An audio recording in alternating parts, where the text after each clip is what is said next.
welcome to the French capital of Paris and to the Charlotte Stadium for stage 3 of the Hyundai Archery World Cup.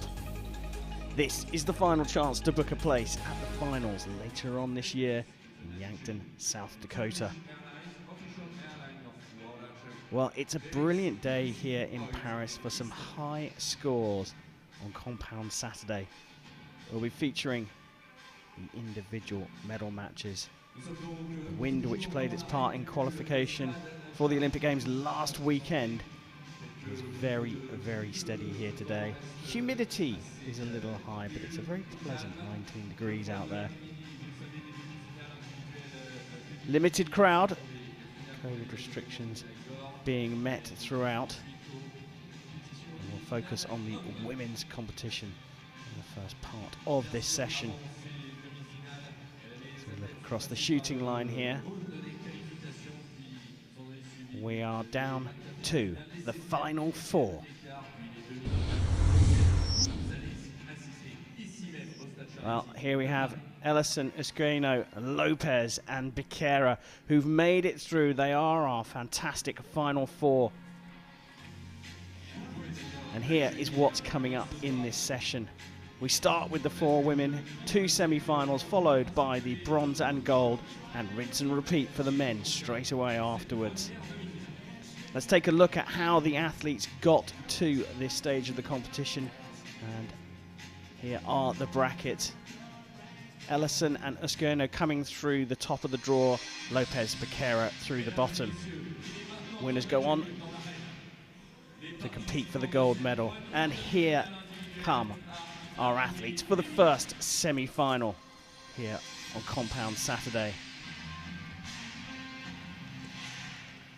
Alessandra Esqueno there on target number 2 will go up against Slovenia's Toya Ellison.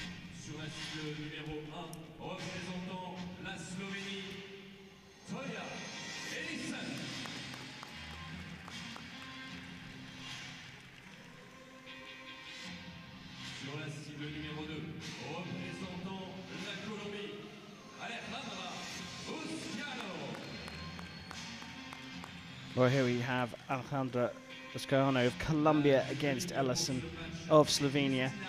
Ellison came through the ranking round 16th. Esqueno was 5th. Esqueno will play a big part in this important competition, the final stage. Stage winners go to the final in Yankton, South Dakota. I'm Karen Bashir, and joining me for this session, as always, our expert analyst, Nikki Hunt. Nikki, a lot to play for. Really is a lot to play for. All of these archers want to be at that main event, the World Cup finals. Well, we will get this individual match underway. Alejandra Esqueno of Colombia is vying for the win here. Gets the match underway with a 10. As I said, the scoring we expect to be very high here. Toya Ellison competing in a final for the first time since becoming a mother. Also with a good sighter, Nikki. Yeah, both archers straight into the 10. Exactly what you needed here. Put the pressure on. Really perfect conditions. A little bit of rain. Yeah, it's just started, hasn't it? Just a little bit of precipitation. Look, we said the scoring was going to be high. We're expecting this to be, well, looking for the odd 9 here. Oh, and that's it. That, I think, is on the line and will get marked as a 9. But already an opportunity for Toya Ellison.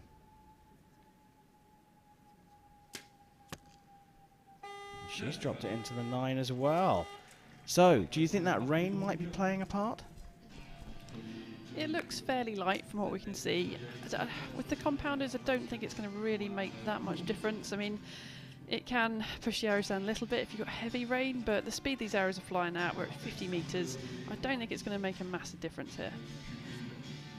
Well, all square between the pair. Now, what we do know already is that we've got some places locked in for Yankton. We know that Paige Pierce, Becerra herself, who's competing in the second semi-final, and Toy Ellison here have already qualified, Nikki. Yep, they've come through on the points, haven't they? And then we've got Valdez and Chania Galantine, who have also won the first two stages. So those guys seem to be already locked in. And glad you mentioned the stage winners there, because Nora Valdez has booked her spot for Colombia. And this is why Escano's result here is so important, because the 5-time Hyundai Archery World Champion who's in the second semi-final may not make it. That's right, only 2 archers from each country can make the World Cup finals. All square here. Escano really is the one to watch in this semi-final.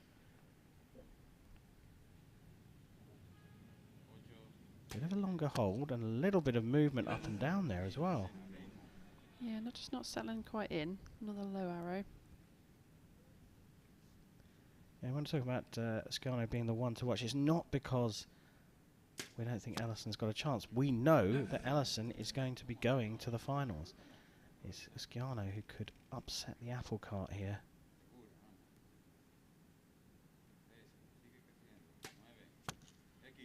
They're both starting with 9s here. Conditions have just started to change a little bit, and maybe it's not necessarily going to affect the scores, but perhaps it's just distracting them a bit.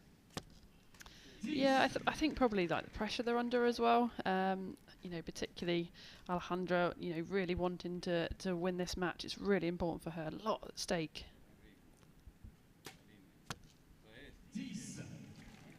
So it's another 29 for Escano, but of course it's that big score of 58 that we need to focus on, because scores are accumulative and they've matched each other again. So 258. We have 5 ends to complete here. That's the conclusion of end number 2. Can't really see any difference between them. They're matching each other literally arrow for arrow. Yeah, there's nothing in it, is there, at all? It's going to be a very, very close match, I think, all the way through.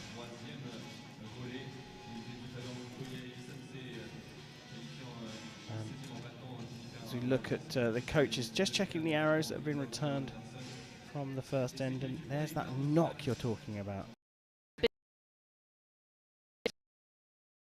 Cracks or any damage. Also flicking through the fletchings there as well to make sure they're all stuck down well. If one of those became unstuck, it could flap around, cause a bit of drag, and that could cause the arrow to go low. So that might be where I was just having a look. You know, we had a low arrow in the start. Was it a problem with the arrow rather than the archer? Yeah, very close look. Toya Allison nodding her head in approval of her own shot. All square here though, 58 apiece as we go to end number 3, and it's Colombia's Alejandra Escano who will shoot first.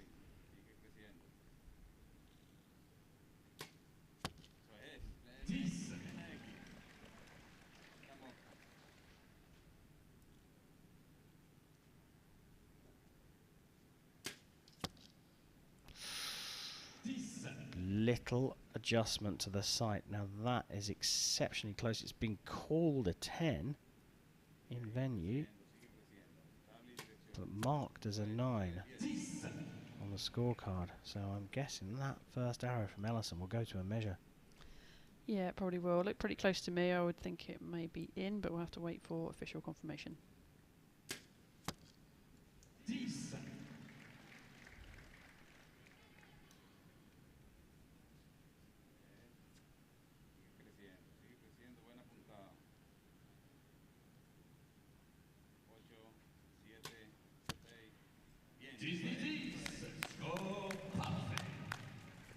So unquestioned perfect 30 for Escano.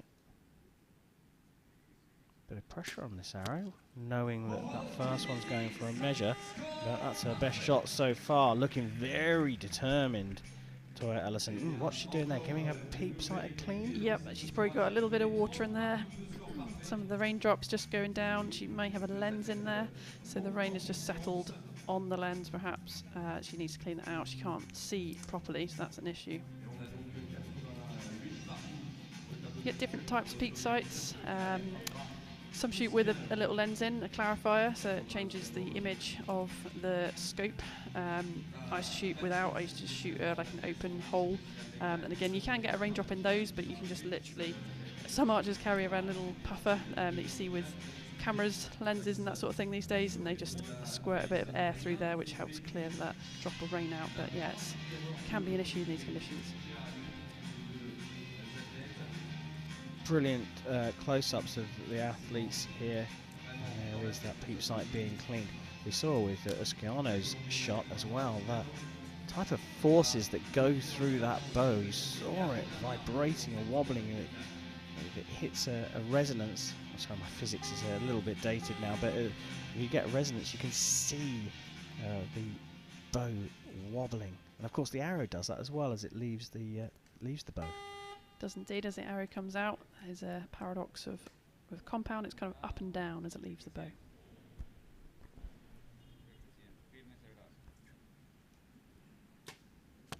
Osciano into the 10, and we have a confirmation that that first arrow from Ellison was also a 10 in the last set, so they are all square.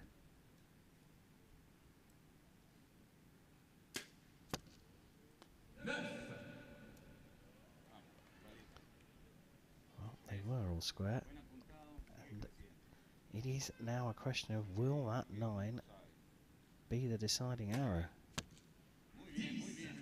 Osciano looks really dialed in, doesn't she? Yeah, she's settled into this match now, showing us what she's made of.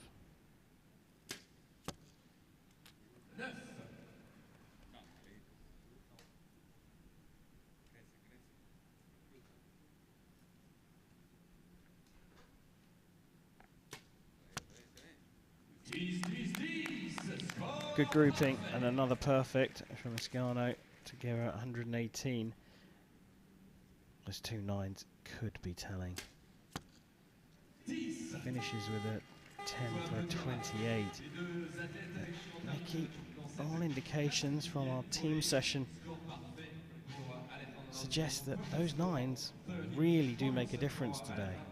Yeah, because the conditions, you know, particularly there being really no wind, which is pretty unheard of.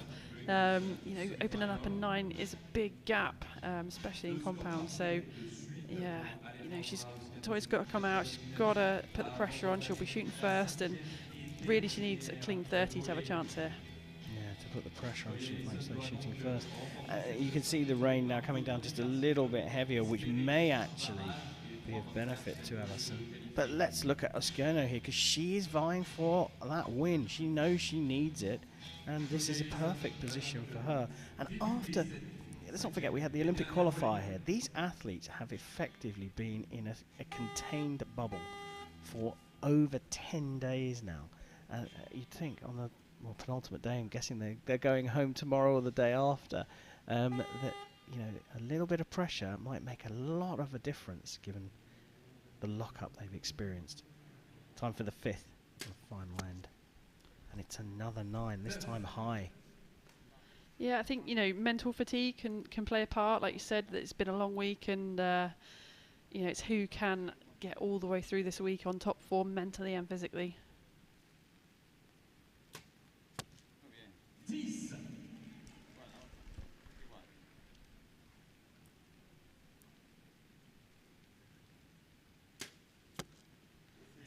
Into the 10, but Ellison is now looking for her opponent to make a mistake, and it just doesn't look like it's going to happen with the arrows running out.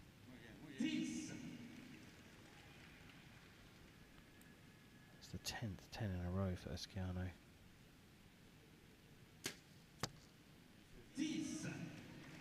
Finishes with a 29 and a 145, but as you can see, big opportunity here, likely to be taken.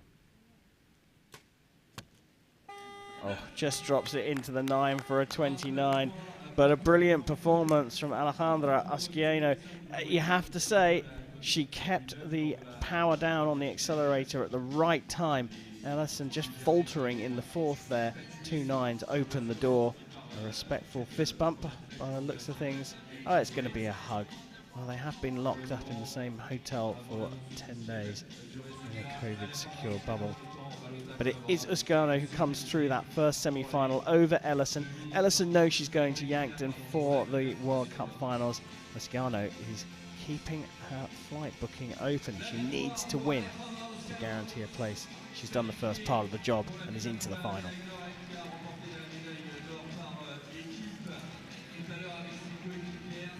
Well, we talked about high scores, we talked about nines making a difference. Clearly that was the case there, but I think the rain is starting to play a little bit of part in this. Peep sight having to be cleaned, perhaps the grip is not quite what it would be if it was completely dry. Yeah, I think the biggest factor is the issue with the peep sight and the scope. You know, having raindrops on those can be a problem. If you get a large raindrop on your scope, you just can't see. And that is an issue. You've only got 20 seconds to shoot your arrow, so having the right tools and quiver to sort any issues out like that, but can play a part. We'll see Ellison again for the bronze medal match.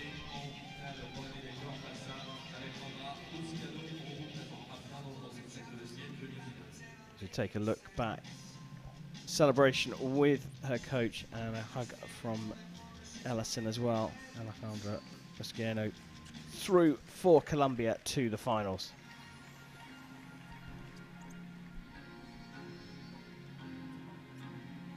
You just see that they've turned on the lights here at the Charity Stadium. So, light conditions changing perhaps? Yeah, it's probably a little bit dark. It doesn't really affect these guys too much looking through the peep sight. I suppose an issue is light, and if it is too dark, if you've got a very small peep sight, then you can struggle with the light in that. But you know, I think it's bright enough to not cause too many issues. Like I say, the raindrops are probably more an issue than anything else. Well, it's time for semi-final number 2 here in Paris, the compound women's individual. On target number 1, it's Sara Lopez of Colombia, and she will go head-to-head with Andrea Becerra of Mexico.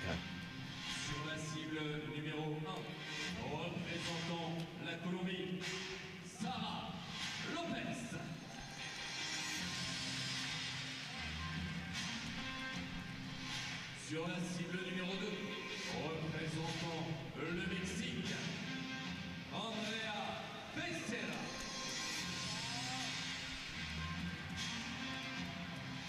La juge de ligne pour ce match est Christina Tiplu. So here we go, semi-final number 2. This for a place in the final.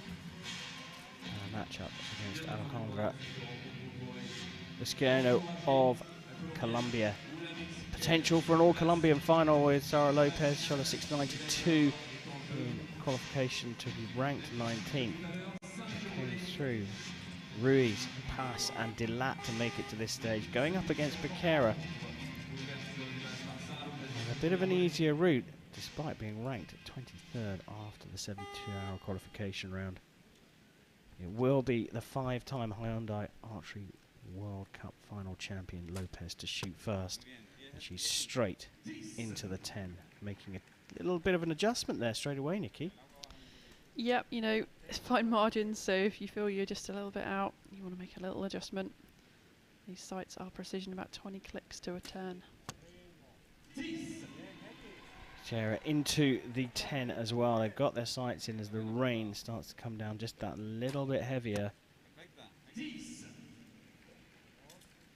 that adjustment has made a difference already.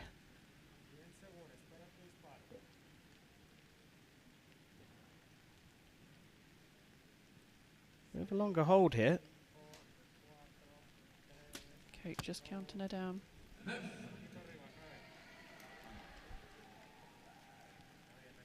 Well, you can see that the coach with the umbrella, that a perfect start for Lopez. She's going to be happy about that.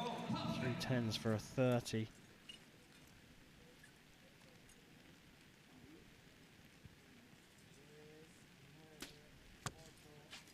Another high arrow into the 9. And you know what? Just like that, this one could already have got away from Becerra. And I don't like to call matches too early, but it is the case today. However, the rain has started falling a lot heavier now. Yeah, it's going to play a little factor, I think. But I think it's just really the nerves, you know. I think she's taking a bit long on those holds to get the shot through, and I think you're sort of thinking why, but it's pressure, you know. You can see the air being blown into the scope there to remove any any water drops on the lens, which is important. But you know, the pressure of this is immense. You know, to get to the World Cup finals is like an amazing achievement, especially for compound. That's one of the top things in your career. To go to the World Cup final, to win it, you know, is an incredible achievement. So the amount of pressure is just telling on the Mexican archer. Do you think there's also an element she might be aiming a little bit higher because of the rain and overdone it? No, I don't think so. In compound, the speed of these bows probably around 300 feet a second over 50 metres. I just don't think, unless it was absolutely pouring it down, I don't think it would make that much difference. There we go. Nerves are the problem here for Becerra. She trails by 2 at the start of the second.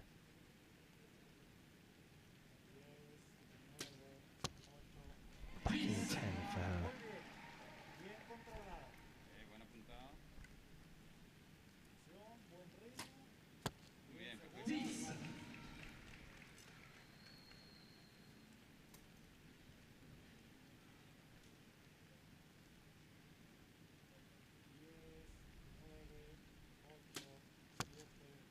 You could see the grimace immediately.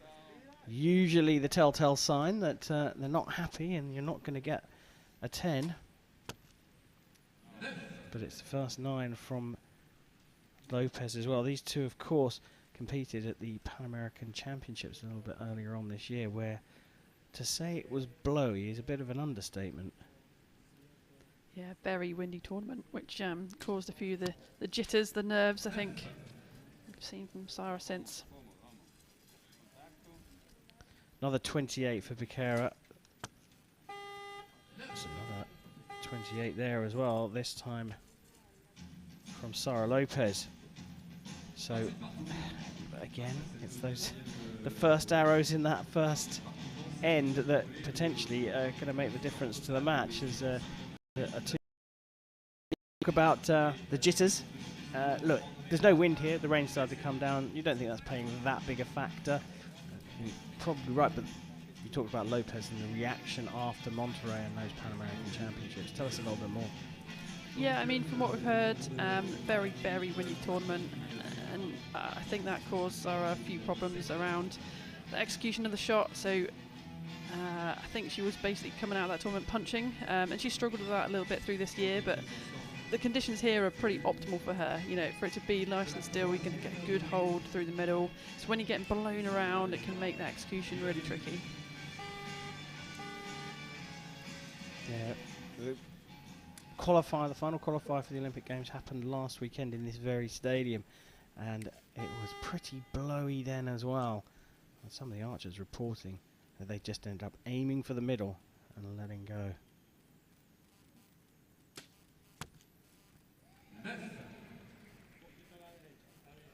Start of the third, and it's remaining the same for Becerra into the 9s.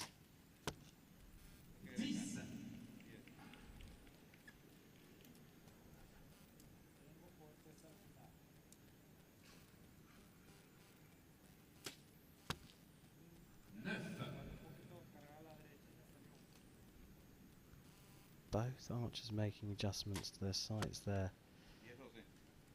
The difference is Lopez is making a good 10, a brilliant 10, and Becerra is trying to get from a 9 to a 10.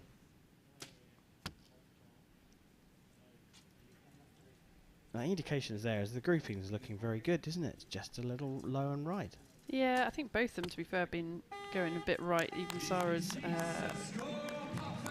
issues have been to the right as well, but I don't think that's an external problem. I don't think there's any wind or condition here that's causing that. I think it's an internal problem, particularly with Andrea. You know, she's just struggling to make that execution. She's under pressure. You know, she's shooting a thumb release pretty well. She looks like she's trying to make that subconscious release, and she's just not. I think there's just tension there, and it's just taking a bit longer for that execution to happen. It's interesting, isn't it? Because actually, when you look at, I mean, you see the reaction there. It's a rueful smile, let's say. But it's interesting, you look at this shot here, she looks really calm, composed, she's absolutely dialed into the centre. There's an emotion there that suggests something is not quite right with Becerra. But also that front close-up shot, you actually see some of the tension in that front arm, whereas the side-on shot, she looks very still. Yeah, she's got quite hyperextensive elbow, isn't she? See quite a lot of that from the side-on shot, but yeah, just a few nerves, bit of movement around there.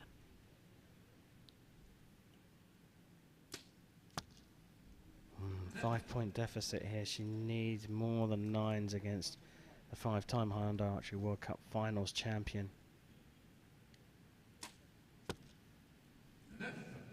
Into the 9 as well, but Lopez has a 5-point advantage, and there are just 5 arrows left in this match.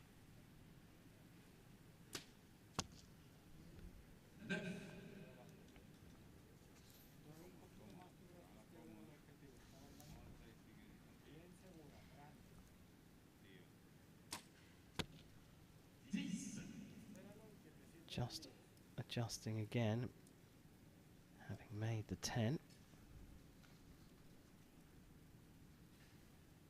See a lot of movement, a lot of shaking.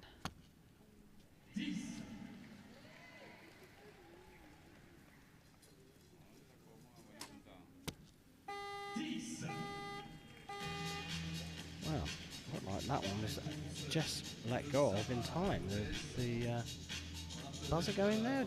Was that a timing buzzer? Yeah, it was, but I think she had plenty of time. It's a pretty quick shot, and they'll just, as soon as they come off the line for that last arrow, they'll just push the buzzer. So.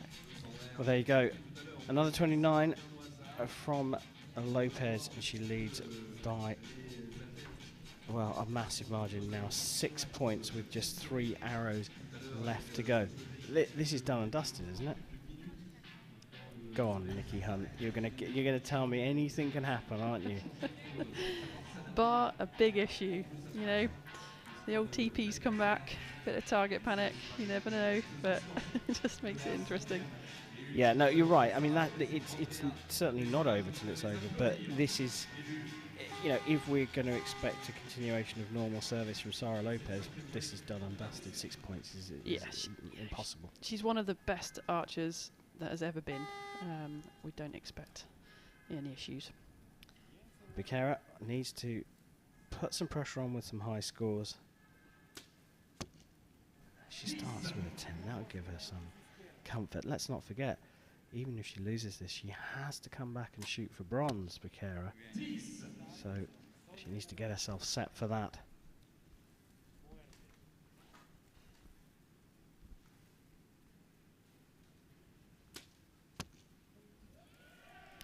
Just about clipping the line.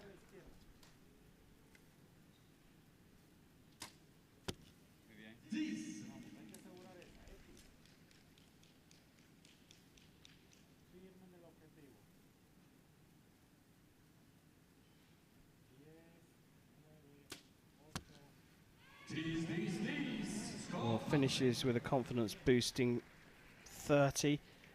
The middle one marked for a measure. It's another perfect, the third of the match from Sara Lopez, and it will be Sara Lopez that goes through to a very tasty final against her teammate Alejandra Esqueno. It's as simple as whoever wins is going to the World Cup finals with Nora Valdez, their teammate, already qualified with a stage win. Only one other Colombian can go, and that gold medal match promises to be absolutely thrilling. We'll have a bronze medal match first up between Toya Ellison and Andrea Becerra. It wasn't Becerra's match, was it? No, she just really struggled to get comfortable there, I think. You know, at full draw, she always looked under pressure, with some tension, and just struggling to execute the shots as she'd want to. But hey, you know, 20-year-old on this big stage, a lot at stake to try and make the World Cup finals an opportunity, and yeah, she did some fantastic shooting. Yeah, the 30 from Becerra at the end there, despite the match being gone, means that she'll have some confidence going into that bronze medal match.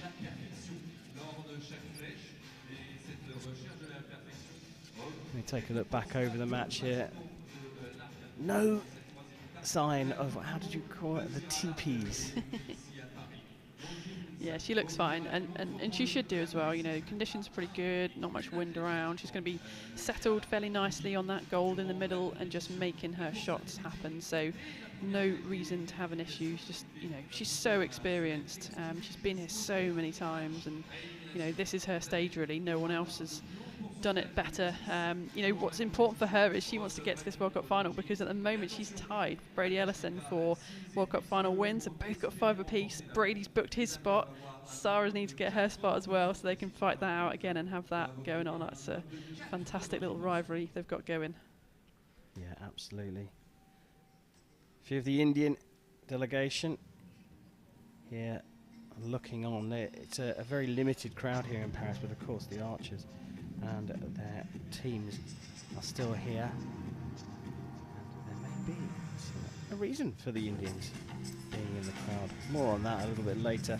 Andrea Becerra struggled through that as her Mexican teammates look on. It is her first final of the season, her first podium match of the season. Yeah, so yeah, just, you know, to be back into it and on this stage, that's the most important thing.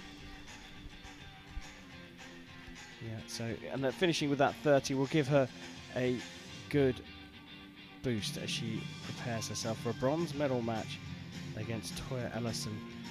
And to some extent the shackles are off for Ellison. She's already qualified for the World Cup finals in Yankton, a new home in the USA. Having recently got married, had her first baby as well. You know, made use of their time off in lockdown. Well, let's have a look at how these two got to this bronze medal match. Lesciano beating Ellison, and it was Lopez beating Becerra. So Ellison versus Becerra coming up for the bronze medal here in Paris. And here they come for the bronze medal in the compound women's individual. Andrea Becerra against Toya Ellison, Mexico versus Slovenia.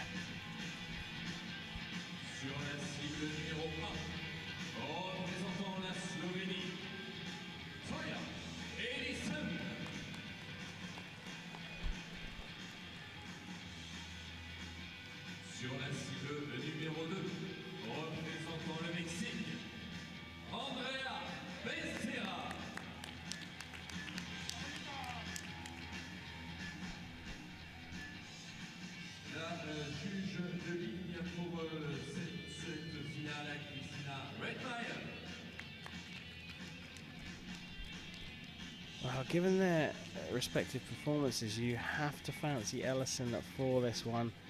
And Nikki, I mean, do you think the nerves may have been dispelled in that semi-final? There's so many nines for Becerra. Yeah, I mean, her big opportunity there was to win that, go through to the gold match, and then try and book a spot for the final. So that's gone. You know, pressure's off a little bit. So maybe she'll have the confidence now just to settle in a bit and see if she can make this podium.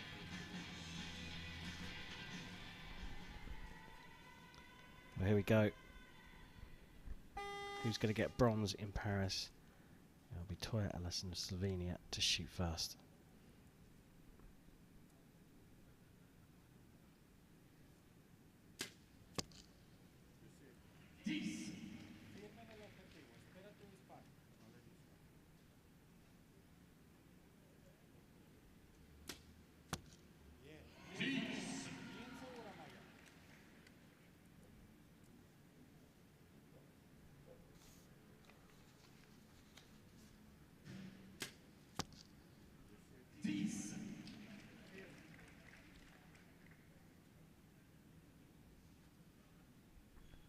Great shot of that spirit level, the bubble in the scope.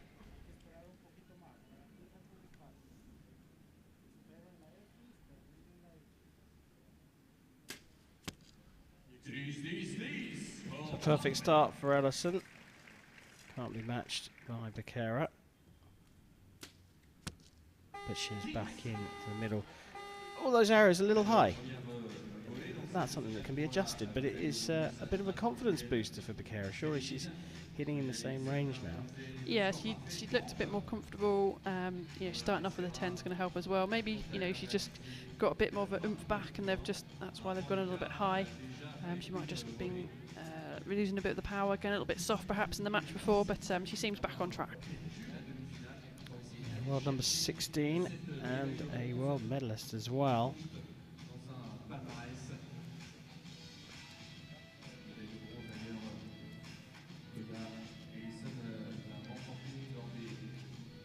Ellison, a little bit older, a little bit more experienced, 27 years old, world number 9, former world field archery champion.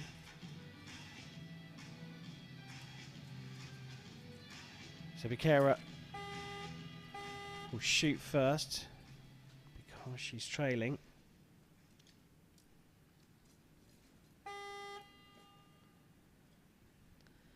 Potentially just an issue with an arrow, popped it back, picked up another.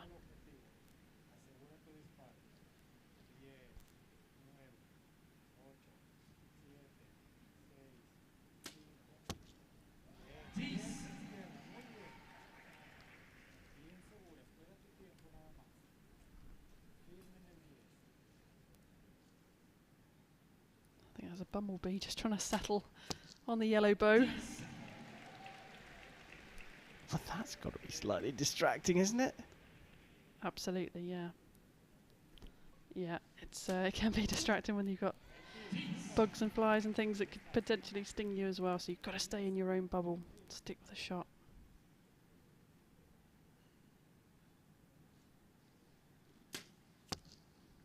Looking more and more confident now. Nodding her head on those good shots, getting the right feeling.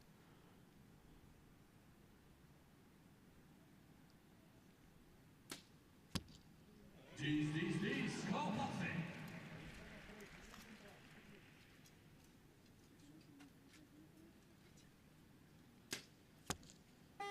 Même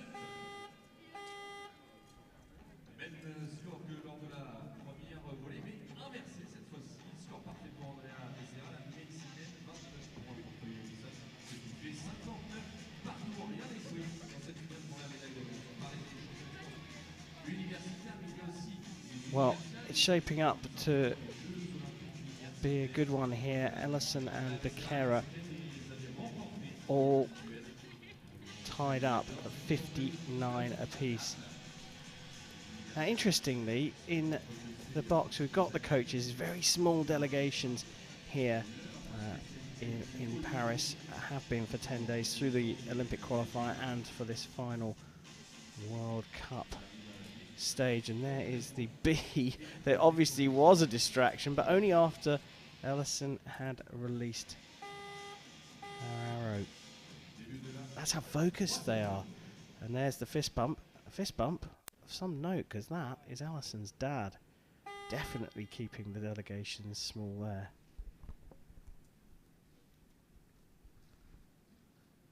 And number 3, and we're all tied up. 2 perfects in the last end. Ooh. On the line, I think it's going to be in, but we might have to wait for a measure.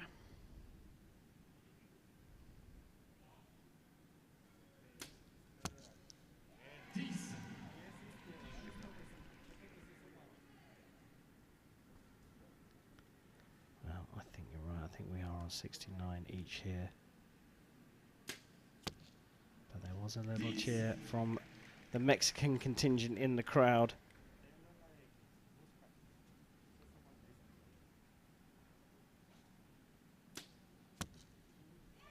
Well, definitely honed in. Started with the 29, then moved on to a 30.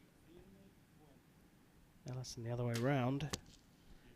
But it looks like she's finished on a 30 as well, so it's marked as 88, but I think that's going to go up to 89.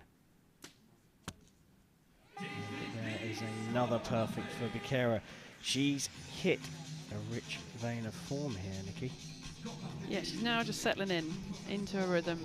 This is what she can do. I think, you know, just coming on to the finals, stadium here, you know, that first match, that semi-final, that opportunity to, you know, get a place at the World Cup final, just so much pressure, and, you know, that chance is gone, but she's back here and she's settling in.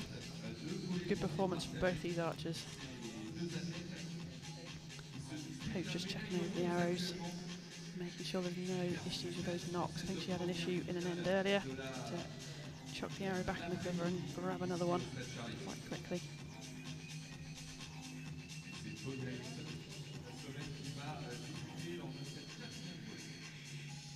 Great shots for the archers. You can see the concentration for the pair of them. A little bit more emotion from the Mexican though. Toya Cherny, as she was known before she got married, with her dad in the box, staying very focused indeed.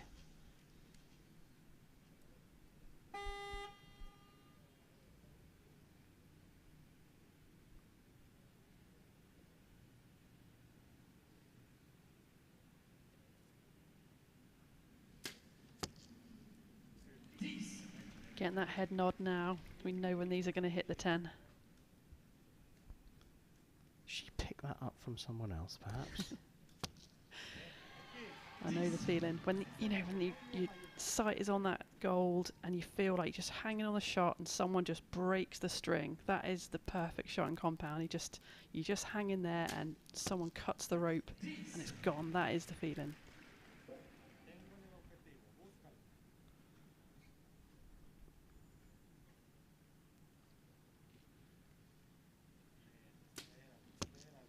You make it sound oh so simple.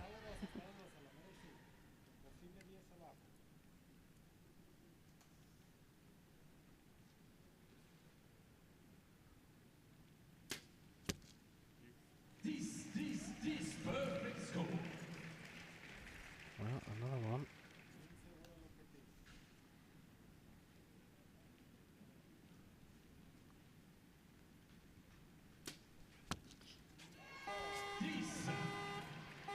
So there is the difference. Another 29 for Becerra, and we have a 1 point difference in the match. 118 for Becerra, 119 for Ellison, as we have completed 4 of our 5 ends here. Ellison still just the favourite, but Becerra's shown that she can really compete. Absolutely, she can. You know, really tight match. Both archers shooting incredibly well. So, you know, it is all to play for in this last end. You know, there's a lot of pressure on her still, and who can hold their nerve. It's absolutely about who can hold their nerve. Just starting to see the light dip a tiny bit here in Paris, just a little bit before 3 o'clock in the afternoon. Ellison, just there's something about her now that she's in that groove, and some female athletes say, having had their first child, there's a different perspective on how they treat their sport, and sometimes it improves the mental approach. I think it's all about perspective. You know, once you've got that different perspective that this sports career isn't the be-all and end-all, and there's something else in life there, you know, this becomes almost a little bit secondary, and that just kind of takes the pressure off. I start with a 10 from Becerra. That's what she needs to do, put some pressure on the new mother, Toya Ellison.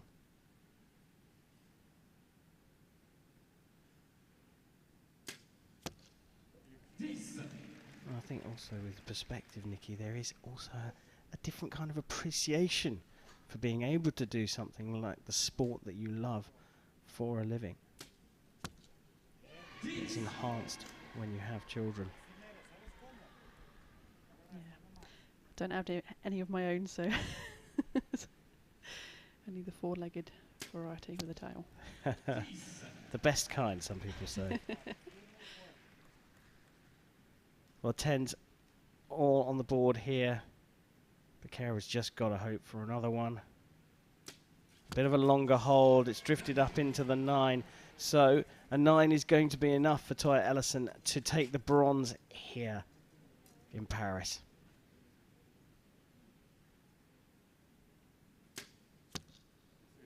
Brilliant 10 to finish. 4 out of 5 perfects, and there is the break in emotion and a hug from Dad. Quite well deserved. I'm sure that's not breaking any protocols at all, given that it is, of course, her father. A 149, pretty good score. Fantastic score. You know, she was really in the groove, wasn't she? You can see, you know, positive reinforcement, nodding her head, knowing those shots are going in the 10 as soon as they've been released. She's in the groove, and she's going to be one to look out for at the finals. That is a very, very good point. She really will be one to look out for in Yankton, South Dakota later on this year. She's got a bit of time between now and then to get herself ready, and of course she won't have as far perhaps to travel to that competition as she might have done before she and Brady Ellison got married. Well, you get called a coach sometimes as a dad, but in this case it's very, very appropriate. Mr. Cherney is there with his daughter. She's already qualified for the Hyundai Archery World Cup finals. This is just cementing her place in the rankings. It was an up and down day for Andrea Piquera. She had a tough semi-final, but she came back hard against Toya Ellison in the bronze medal match. A 147 from her is a very good score, but not quite enough. Toya Ellison takes it with a 149 and will be on the podium here in Paris a little bit later on.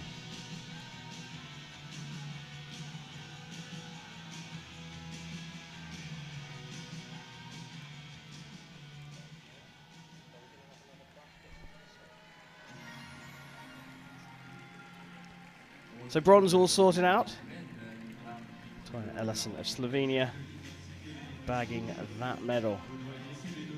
Now it's time for, I'm going to call this the tastiest match so far on Compound Saturday.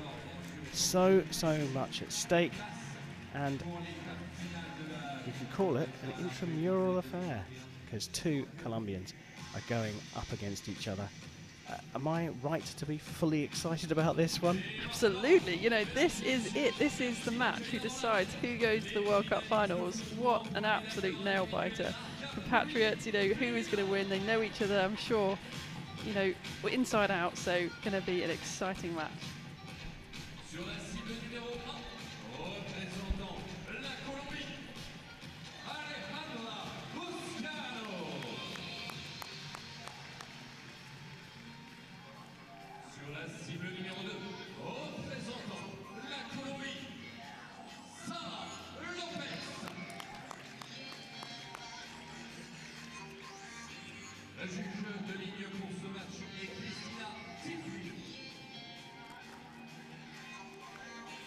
Well, this is a fabulous lineup for the final. Alejandra Lusciano up against Sara Lopez, two Colombians who have already teamed up today for a medal here in Paris. Now they're up against each other. Can't ask for more drama here because the winner of this is guaranteed a spot at the Hyundai Archery World Cup finals later on this year, and the other one will definitely not go because there's already one other Colombian in the lineup.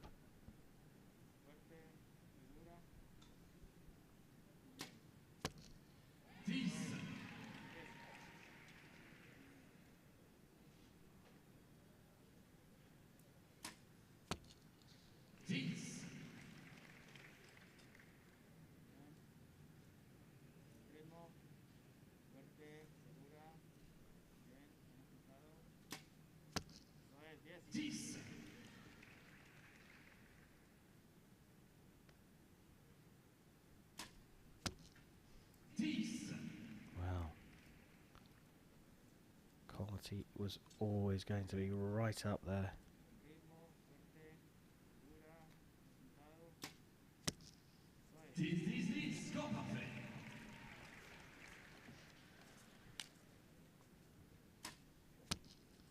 Unbelievable.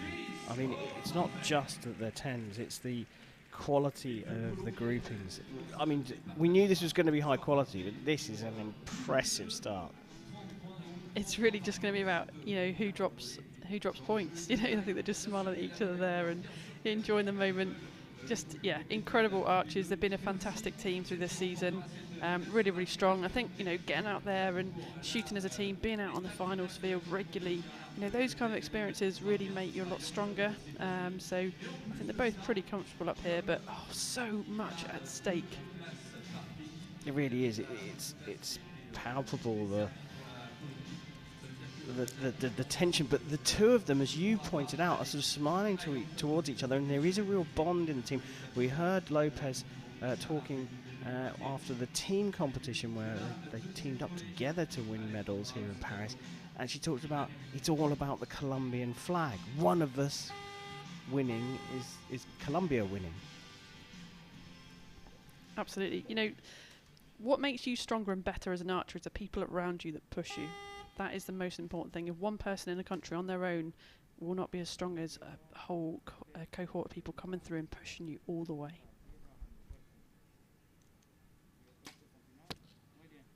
Look, the group still remains absolutely tight.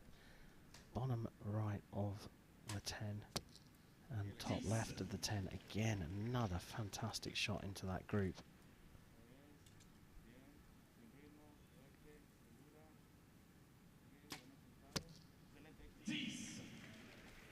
Nikki, how big are we talking these groups are? Because they're pretty similar in size, aren't they? Yeah, they're probably the bottom of a mug, something like that, the 10.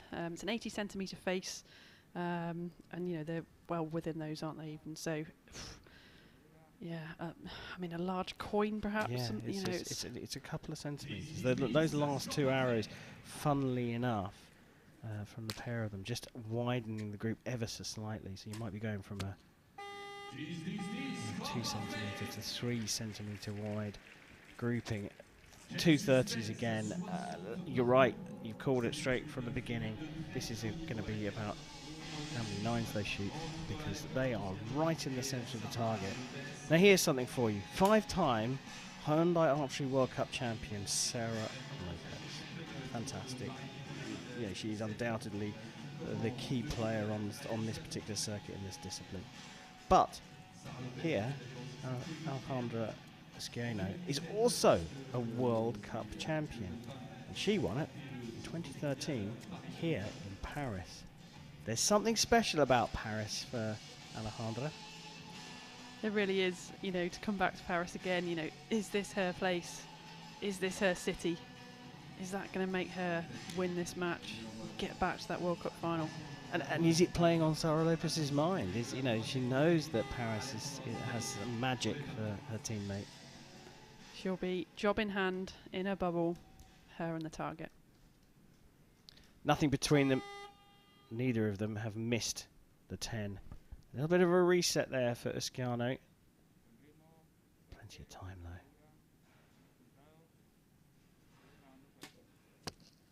Straight into the 10 to start end number 3.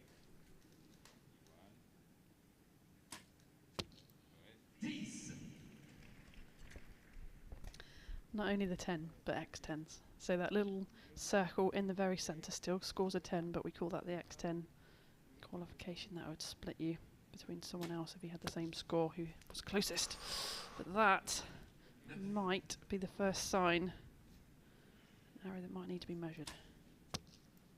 Oh, that one's clear. They both just shot their first 9s, potentially. Esquiano subject to a measure. Lopez definitely going to the 9. Back into the 10. So provisional 29 for Esquiano in end number 3.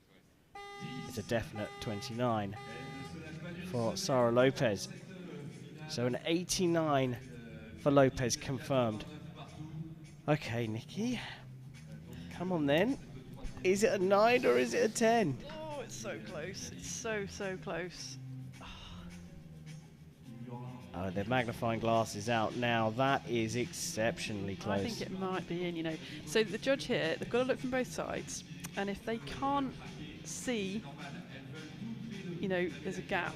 If they're unsure, if they really can't tell, if they're unsure, it's got to be in. They have the benefit of the doubt, so it's got to be clearly out to be a 9. So basically they're looking for a bit of yellow between the arrow shaft and the 9-10 line. Yeah, I mean, sometimes as the arrow goes in, it can distort the face a little bit, so sometimes it's not a great, you can't always tell from the yellow. But if you look around the line, that's why they're looking for both sides. They're following that line of where the 10 would be to ensure, you know, if the line was complete and there, would it be in or out? Well, I don't think she knows whether it's a 9 or 10. And she's just sitting back and saying, okay, I'll just wait for the judge to call that. Well, Toscano's score on the big board has been marked up to 90, and that was a clue because it has been marked up as a 10. Toscano has not missed the 10 yet. A 9 from Lopez, the second arrow of the third end, is the difference between these two, and it will be Lopez to start end number 4.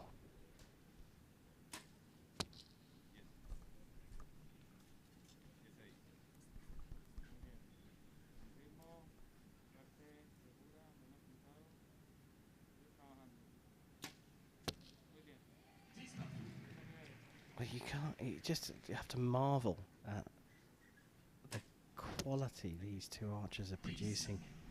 It is absolutely outstanding.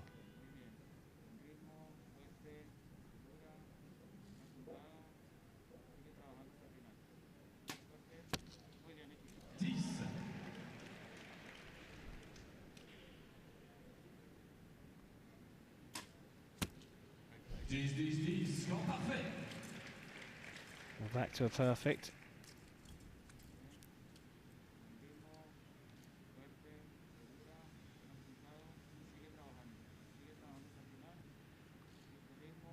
Bit of a longer hold, but it's got it out into the 10 and staying with a perfect.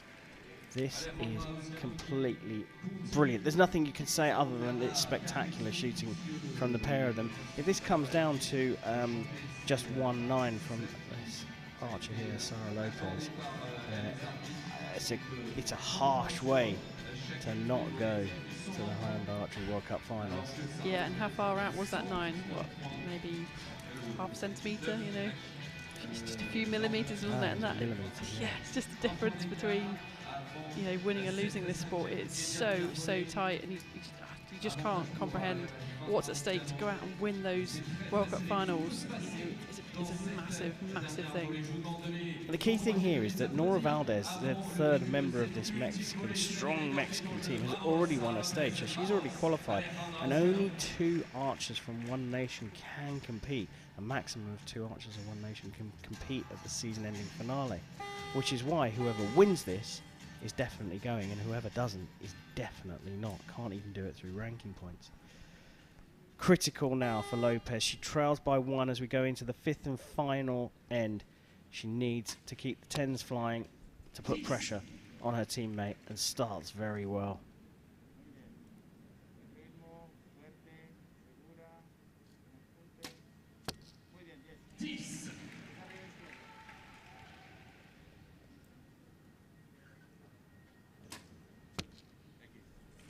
Quick shots, confident, isn't she? Maybe putting the pressure back on her teammate, less time to recover and get the next shot out. Staying focused. Oh, that's the one. She just held on a bit too long, didn't she? Yeah, but I think that maybe the recovery time, she just had to go back straight up there again and shoot. Sarah, such a quick shot. Well, look at this now. Toscano, having shot her first 9 of the whole match, needs a 10 to force a shoot off. Oh, she's gone into the 9, having shot 10 after 10 after 10. It's a 28 in the final end. And actually, you look at the reaction of Sarah Lopez, she really felt for her teammate there. She's happy that she's going to the finals, and she's happy with the win. But I think she's pretty gutted for her teammate. I think she's just in disbelief, isn't she? She can't quite believe what's happened there, and You know, she shot extremely well, 149, missing just 1 point, but what a turnaround in that last end. You just could not have predicted that. I think she really put the pressure on. You know, the timing, she was quick, she got that shot away, put the pressure on her teammate. She then had to shoot very quickly again, and she was at fault draw for a long time, and I think that was enough to make the difference. Called it straight away. You said immediately that was a really quick shot, very confident. And you told me many times before, you get that shot out quickly and don't give your opponent any recovery time, because the countdown, the clear thing, that if you don't know what we're talking about, the countdown clock for your opponent starts the minute you step off the shooting line and having released the arrow. Yeah, as soon as you release that arrow, it flicks over to your opponent. So if you've gone out there and shot your shot within 7-8 seconds, you put less recovery time for your opponent. They've got to go and shoot again, and it's a long hold from Squala. So yeah, I just think that might have been the factor that took it. I think you're right, and then the pressure was all on for the last arrow for her, with Lopez shooting a perfect 30. It all then came down to requiring a 10 to stay in the match and force a shoot-off, which really this match kind of deserved after all of that. Asciano just dropping 2 nines right at the end to turn this one around. A little bit of fortune swung in the way of Sara Lopez, but not only impressive shooting from both of them, the response from the pair of them at the end was incredible as well. Lopez genuinely looked upset for her teammate, but her opponent, and that's stunning, not just because she's won the competition, but if she hadn't won, she wasn't going to the World Cup finals. Now she's got a chance of getting record number 6 title. Well, let's find out what she feels. Let's go and speak to her. Huge congrats, Sarah, World Cup win here in Paris. How does it feel? Sara, felicidades por esta victoria aquí en París. ¿Cómo te sientes? Pues feliz y a la vez no. Sé lo mucho que Aleja lo quería y hicimos un muy buen trabajo. Acabo de tirar el partido más fuerte de toda mi carrera contra mi compañera y así era como lo queríamos un shoot-off. Me alegra mucho, sé que ambas lo queríamos, pero representaré a Aleja con el corazón en las finales. Y estoy muy contenta porque fue un día excelente para mi país y la verdad ha sido una de las mejores Copas Mundos que hemos tenido en mucho tiempo y estoy muy contenta porque nuestro equipo está muy fuerte. She's very happy. The team has been very strong. It was one of the best World Cups they had over here. And she is happy on one hand, but on the other hand also very sad because she won against one of her strong teammates and they wanted a shoot-off. They've been showing the best match over here so far, so that was a very strong performance of both of them, and she's going to represent her with all her heart at the finals in the United States. So how hard was it to shoot against Alejandra? And at some point it seemed you would go to the perfect scoreboard. Era muy duro tirar contra ella y parecía un punto que vais a hacer el score perfecto de 150. Bueno, si hay alguien que es capaz de tirar 150 también es Alejandra. Hemos hecho un trabajo increíble y la verdad ver este nivel nos deja muy contentas porque significa que estamos lo mejor preparadas posibles para el Mundial. Fue muy reñido, a la final se definió solo por un punto, pero hicimos un muy buen trabajo y la verdad me voy muy satisfecha de esta Copa del Mundo. They did a great work. Both of them had a strong shot, very great level of shooting. Both of them are capable of doing 150 points, and so that means that they're very confident going to the World Championships because they're ready for it. Does it mean you are awaiting now the World Cup finals again? ¿Significa que vas a ganar o piensas que vas a ganar otra vez el final de Copa del Mundo? La verdad no sé, vengo de un año bastante fuerte, tuve Target Panic, lo estoy superando, esto me ratifica que el trabajo que he hecho ha ayudado mucho, pero quiero ir con toda la calma del mundo y estoy muy satisfecha con lo que hicimos. El solo hecho de llegar aquí fue un desafío y yo siempre dije desde el primer día que la primera flecha para mí iba a saber a oro porque fue muy difícil poder llegar a París, pero ahora sigue la preparación al Mundial y acabamos de demostrar el equipo de Colombia lo que puede hacer. The Colombian team is very strong. She is very happy because she recovered from an injury. So now the first arrow was very difficult, but afterwards everything showed very nicely. And so if I understood her correctly, then now she'll see anything can happen. But they're pretty confident since they have done the work, they put in the efforts, and now they'll just show it at the World Cup final. Thank you very much, and You're once again, huge congrats. Okay. Right, impressive stuff there. Sarah Lopez, as we expected, she showed a great deal of passion for her teammate who she beat, saying they're both capable of shooting 150s. They did actually sort of hope that there would be a shoot-off between them.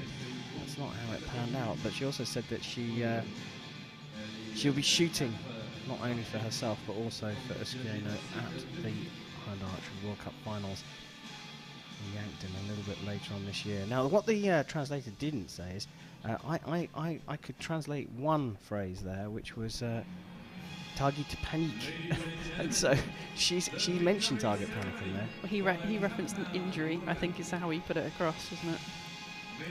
Well, injury or not, target panic seems to have gone for Sarah Lopez, and it's time for the medal ceremony here for the compound women individual competition. Thrilling finish, really something very special. Definitely worth watching back if you get a chance. Medals will be presented by organizing committee president. Les médailles seront remises par le président du comité d'organisation, Monsieur Jean-Michel Clairoy.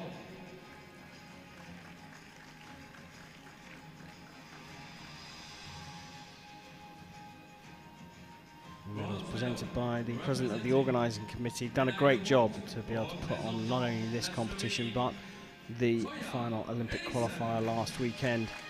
Gets to present the medals, and first up, the bronze medalist, already confirmed with a place at the Hyundai Archery World Cup finals later on this year, Slovenia's Toya Allison.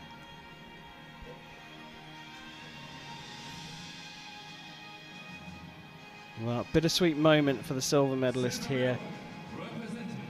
A silver medal at any stage of the Hyundai Archery World Cup is a fabulous performance, but the silver medal here means no chance of qualification for the finals at the end of the year. Very much taking it in her stride by the looks of things, but you really do feel for Alejandra Uskieno. But the dream rich vein of form continues for Sarah Lopez, a 5 times Hyundai Archery World Cup finals champion. By winning here, has booked her place at the next finals in Yankton, and another shout at going for title number 6. Ladies and gentlemen, Sarah Lopez with gold in Paris. It's time to celebrate with her and her anthem. de la Colombie.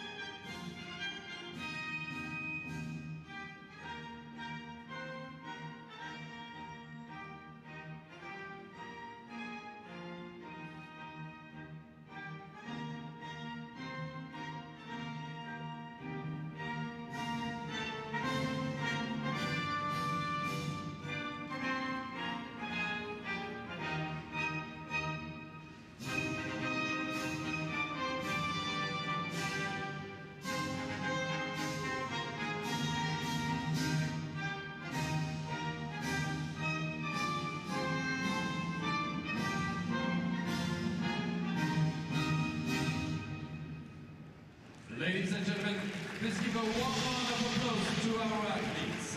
Mesdames et messieurs, veuillez applaudir chaleureusement. Well, there we have it. Our medalists here, Sarah Lopez confirmed with the gold, beating teammate Alejandra Uskieno, and Slovenia's Toya Ellison back on the podium here in Paris. First podium for her since becoming a mum. Well, it's been a brilliant performance here, particularly the 2 Colombians in the final, which gave us such a thrill. Final World Cup rankings, and look, there are our stage winners. Tanya Gelantine right at the top, Sarah Lopez picking up the stage here. Ellison qualified with Pierce, Valdez a stage winner, and then we wait for confirmation on who else will be going to Yankton.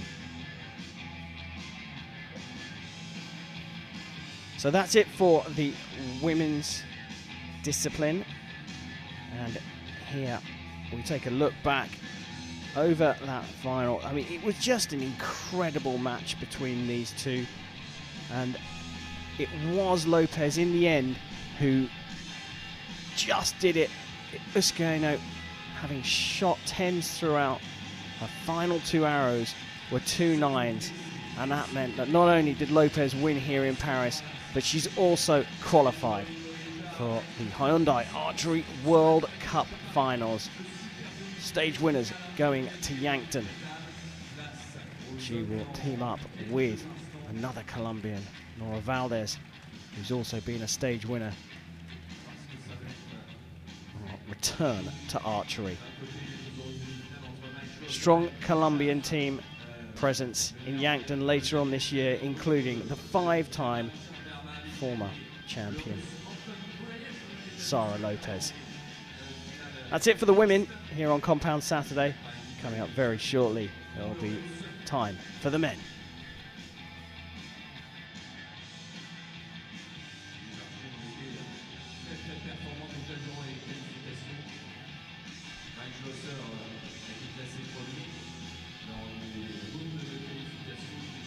And here we go, it's the compound men's individual. We are down to the semi-finals. It's time to welcome the final 4.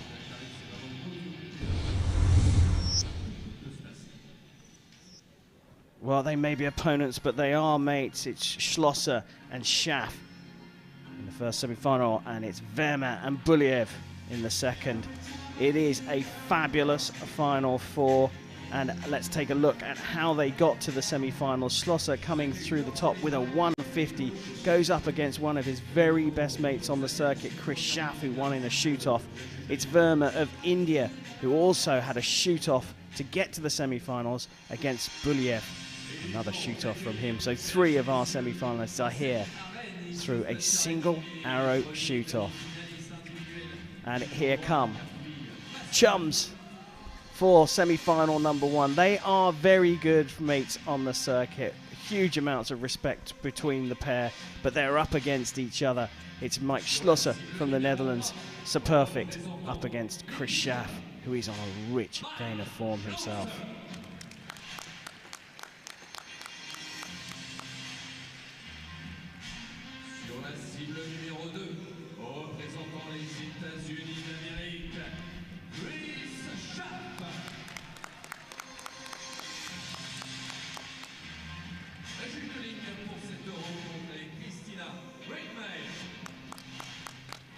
Well, here we go for semi-final number 1. Nikki Hunt, as always, with me for her expert analysis of the match. But look, first up, let's just say, this is 2 great archers going up against each other. Schlosser is world number 1, Chris Schaff, world number 5.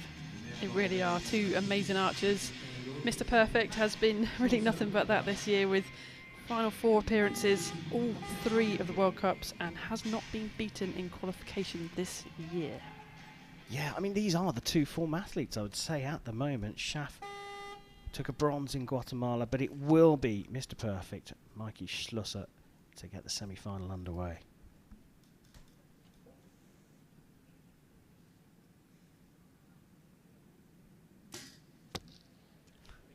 Good, strong shot. Not the perfect start, was it? Both with long holds, though, on that first arrow. Do you think the wind's picked up? No, I think just pressure. You know, there is a lot of pressure. People underestimate it here. Good, strong shot. Already made the correction, like Schlosser, but 9s are the story of the day, really. We haven't seen so many of them. And that is an 8. I think that's the first 8 we've seen on Compound Saturday. And if you look down the range, those feather flags, as you call them, are really starting to flutter now. Yeah, I mean, we can see a bit of movement in them, but I don't think it's enough to cause a compound to shoot an 8 at this time. I just think, you know, the pressure involved in this is that high. Eh bien, la première volée partait très bien pour l'Américain Nicolas. Le 9 There just doesn't seem to be enough wind for me. Like, it moved a little bit. Maybe that was enough to make him think about his aiming too much and aim off. I think last weekend at the Olympic qualifying spots, the flags were right behind the targets, and that was really in the archers' eyes, particularly those recurvers, because they see that peripheral vision. They can see everything. But these guys, all you can see at full draw of the compound is the target. So it's not a distraction. I get that. But what we also saw last weekend was the fact that the wind varied down the range, especially for the recurvers. I get that, and the arrows fly faster in compound, of course. But that still could be niggling on the mind. You're not convinced, are you? I'm not convinced. I just So think basically, what you said there then is Chris Schaff has made a mistake. yeah, I think so. I think, do you know what? I think he really wants to win. I think he wants to make his mark. He wants to beat Mr. Perfect, and there's a lot of pressure on that. Yeah. Especially seeing as they are genuinely very, very good friends, these two. Absolutely, yeah. Well, having shot a 9 to start with, Mike Schlosser may have been disappointed, but he leads. Time for end number 2.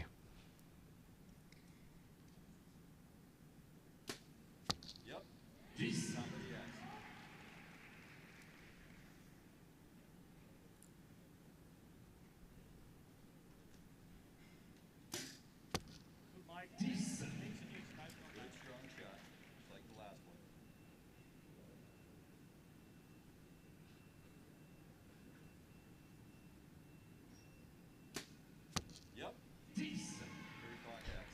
Wow, both dialed in now, aren't they?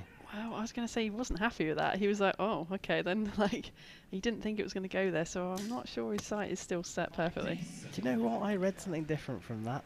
I read, well, I don't understand how I shot the 8 before.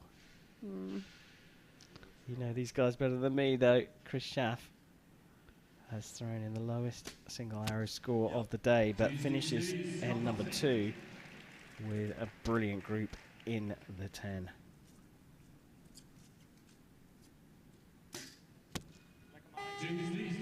Another perfect for this end as well. So 59 plays 58. I think one of the key things to talk about here is the fact that you've already mentioned that Schlosser has appeared in all of the Final Fours in the 3 stages, but also that he is he's won the World Championships in all disciplines, indoor, outdoor and field. So in terms of what more he can do, there isn't a whole... I started to write down some of his medals, and in the end I had to stop when I got to Belek World Champion in 2013, because it just time and time again this man is on the podium. Has he won the World Games? Because like that's probably for compound, that's perhaps your next Olympics. But European Games winner in 2019 in Minsk. Yeah, there's a World Games as well, isn't it? Which is multi-sport. There's no satisfying you, Nikki. Come on. There's no satisfying I want everything. Mikey Schlosser, the Mr. Perfect, Sir Perfect, up against Chris Schaff. Schaff also a multiple winner.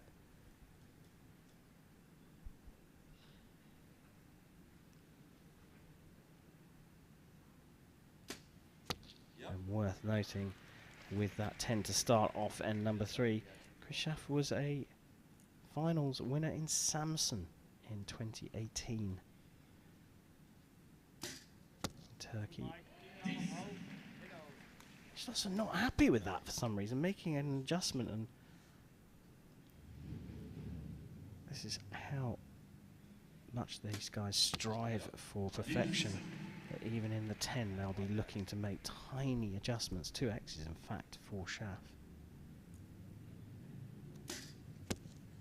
10.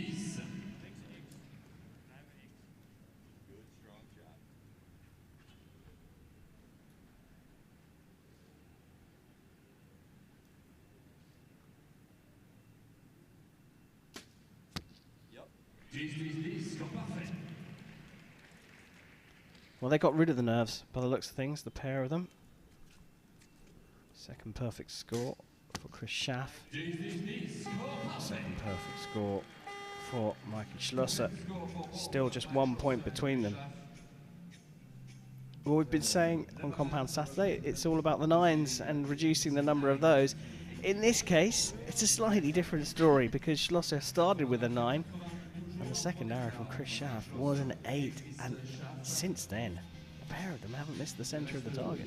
Yeah, what's interesting on the way here, Chris Schaff, he cleaned 2 of his matches, and then the match before this, he shot clean for 4 ends, and then in the final end, he shot 10-9-9, which forced that shoot off that we saw, and he won the shoot off on a measured 10. So interesting, like just kind of shot 2 in the same end. Yeah, it's interesting when that pressure comes on, isn't it? That when you're forced into a situation where you need the 10, even having shot, you know, all but 1 in the 10 ring, suddenly that 1 arrow becomes super high pressure. Chris Schaff trailing will shoot first in end number 4.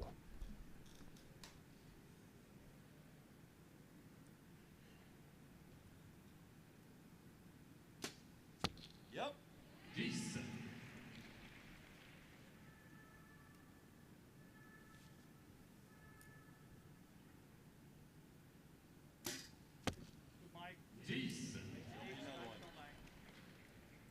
Good strong shot, good timing.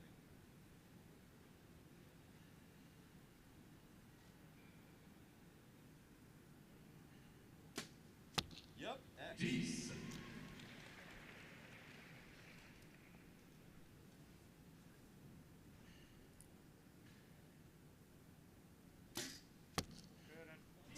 Just incredible.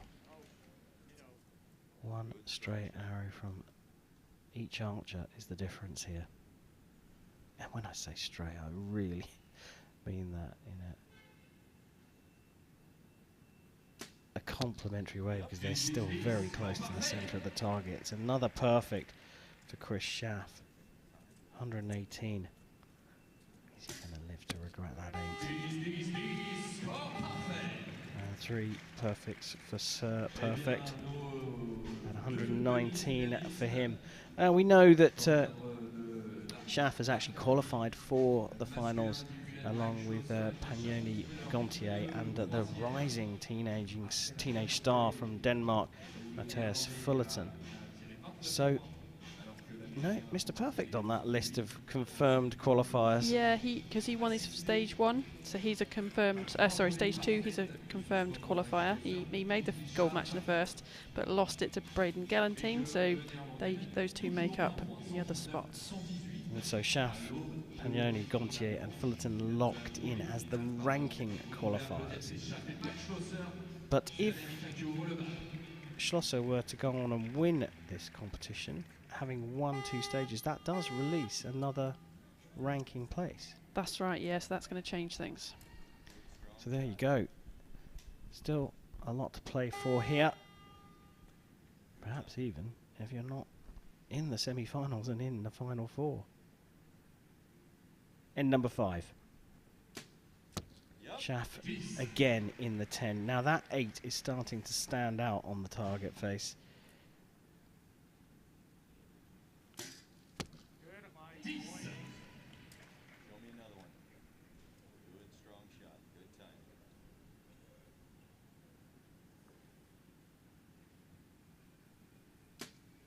Yep. 10. Show me one more.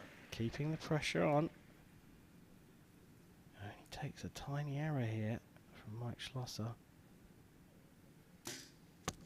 And there it is. Things have just squared up. We are down to 1 arrow each to settle this.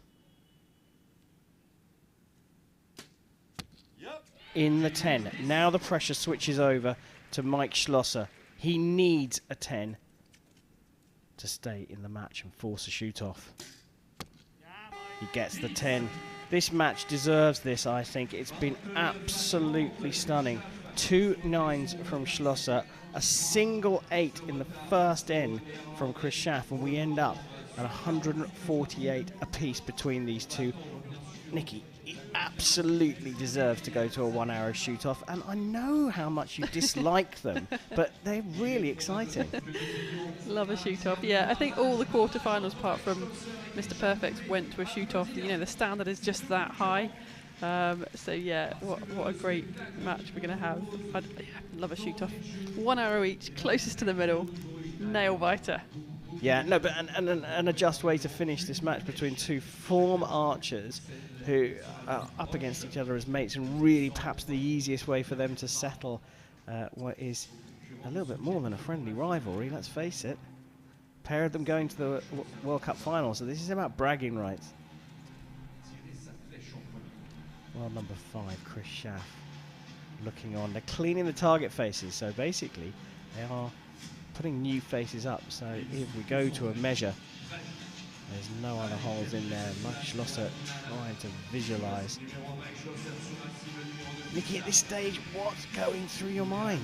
Well, I think the momentum's with Chris Schaff. You know, Schlosser had the chance to win it, and he just lost it on that last end. So I think Mike's just trying to calm himself down, get him back into the groove where he normally is. I think this could be a tight one. Oh, I think you may well be right. This is going to be super tight. Mikey Schlosser versus Chris Schaff. The heartbeat sound in the stadium goes off just to add to the tension. One arrow for a place in the final. Right, in the 10, but high. Big wide 10, masses of room.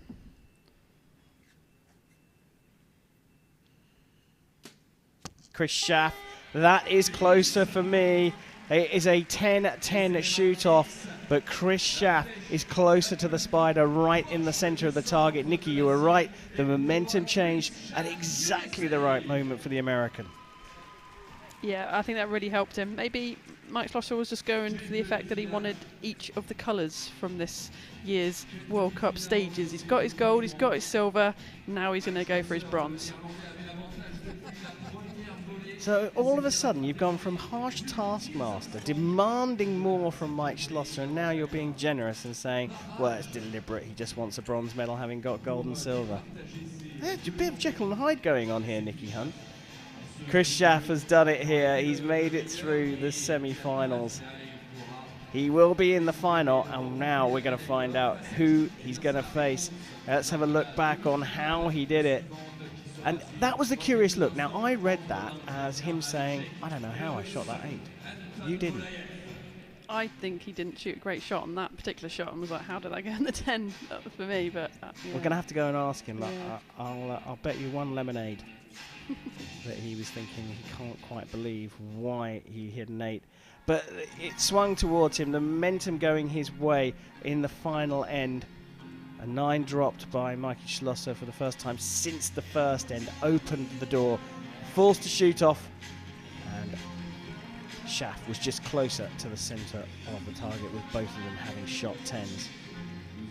Brilliant semi-final. Absolute cracker, yeah, fantastic shooting from both of them. Expect nothing less. Yep, worthy of a final, but yet to see who will join Chris Schaff in the final. Let's go and have a look. At semi-final number 2, Anton Bulyev, the world number 14 from Russia, takes on the world number 22, Abhishek Verma from India, who will shoot on target number 1.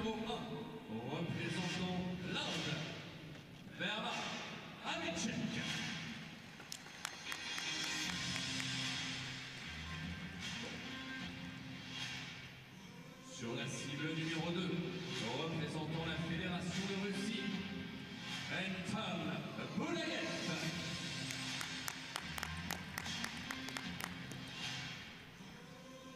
La juge de ligne pour cette deuxième demi-finale, Christina Tiffy. Anton Bulyev was the reigning Universiade champion. Took the gold medal in Naples in 2019. European champion in 2018. And he's also won a mixed team gold at the European Games. Abhishek Verma picked up a bronze medal at the Hyundai Archery World Cup final in 2018, but that's the last time that we've seen him on the podium. Good for the Indian to be back, but it will be the Russian to get us underway.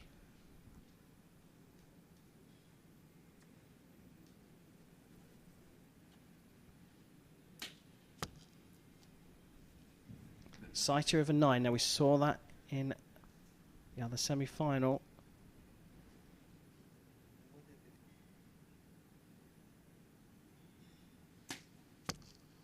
And it's a 9 from Verma as well, so no damage done.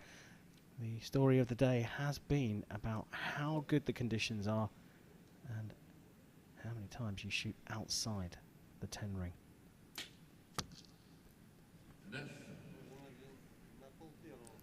Just making some adjustments to his sight. Not quite in the middle yet.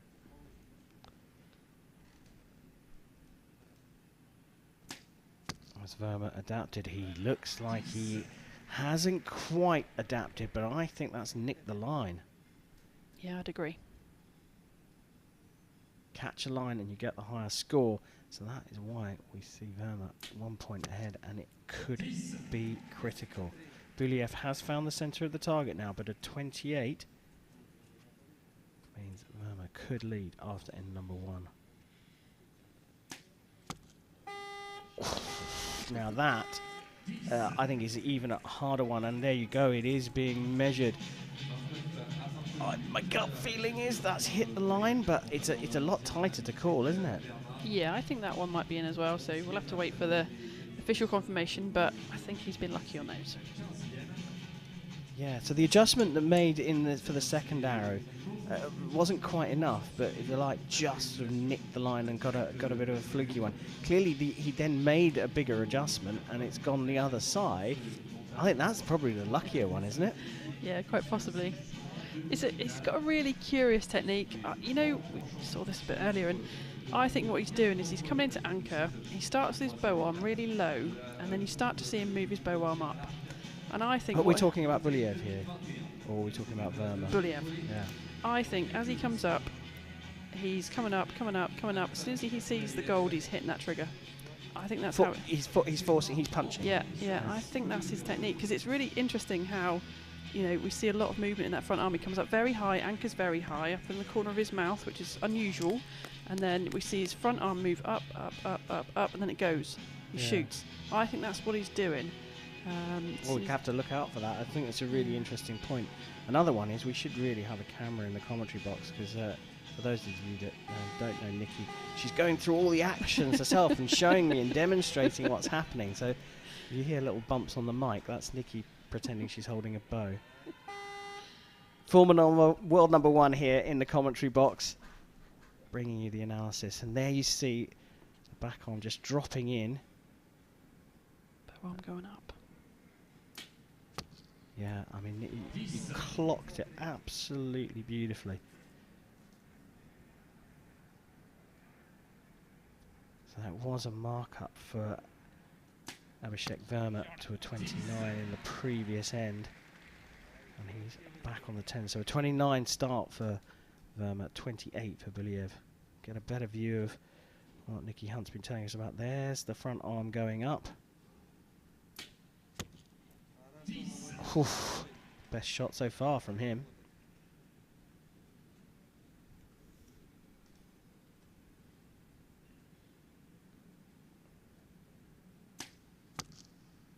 And there's the opportunity for Buliev to get back into this. And actually, the action that you're talking about here for Buliev is, you can really see the difference with Verma, because he very much comes from top down. Brilliant. 58 for the Russian. You see the arm now going the opposite direction. Yeah, and that's what we normally see. It's another 9 and a 28 for Abhishek Verma. And all of a sudden, Buliev has gone into the lead. What? So, Nicky, why is it that it's... Is it just a historical thing that coaches have trained to come down onto the target? Is there a reason for that? And therefore, what is the reason, if there is, what's the reason that Buliev goes the other way? Yeah, so usually you would start a little bit high and then you just drop down into the goal, because it's so much easier to drop down than it is to pull up. Simply because of the weight of the bow? Yeah, literally. So, if you just hover around kind of the red high, and then as you're just aiming, you're just dropping down into the middle, that's a much easier thing to do physically.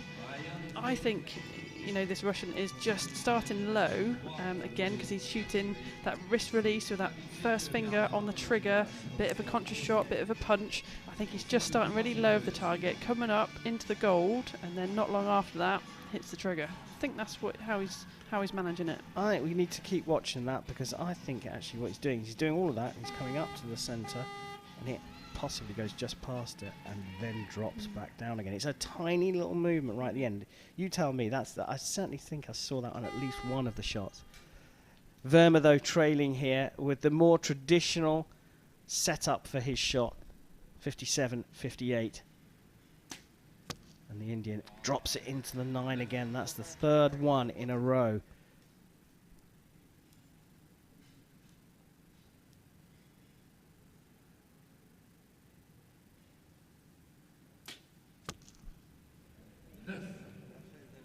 It's certainly coming up, isn't it? And then kind of almost a little hover, and then that one he looked like he dropped a bit and they went low 9s. But yeah, it's interesting, isn't it? That maybe he hasn't got a completely consistent setup, that he's going up and he just, like you say, hovers around. So sometimes he's dropping up and sometimes he's dropping down once he gets there. Watch that first finger on the trigger.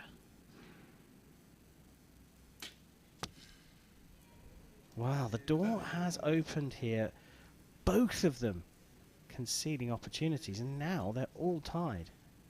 We've seen more 9s in this match than we have in any other match today. Finishing with a 29.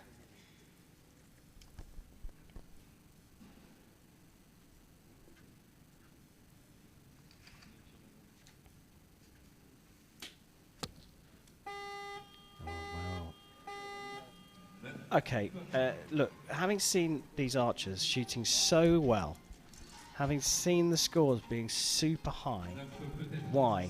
Why are we getting this? 3 9s in a row from Verma, and then 3 9s. The 3 9s in a row were followed up by 2 10s in that end, to be fair, so Verma got back into the centre. 3 9s from Buliev as well. What's that all about? I think it's just the pressure. If you win this match, you go through to your gold medal match and you've got a chance of taking a ticket to the World Cup finals. Simple as that. That is such a huge event. You want to be there. I can't describe, how, for a compound arch particularly, you don't have an Olympics, this is the biggest event of the year.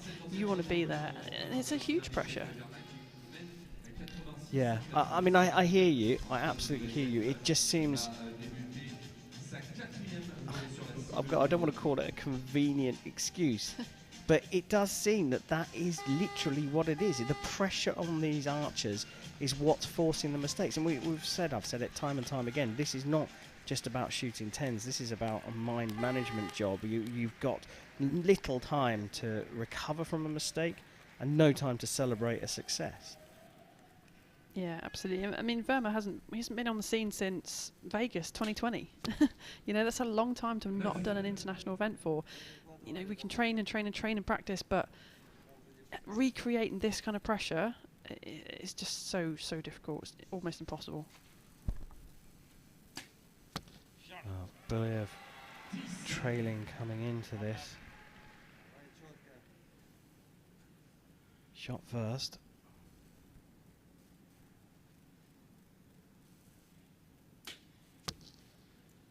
He's left the door open again. That's the 5th 9 in a row. And this is a massive opportunity here for Abhishek Verma.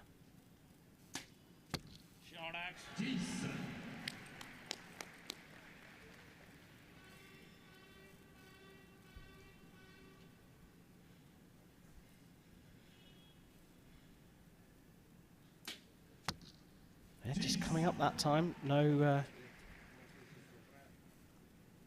settling, just up into the spot and then released.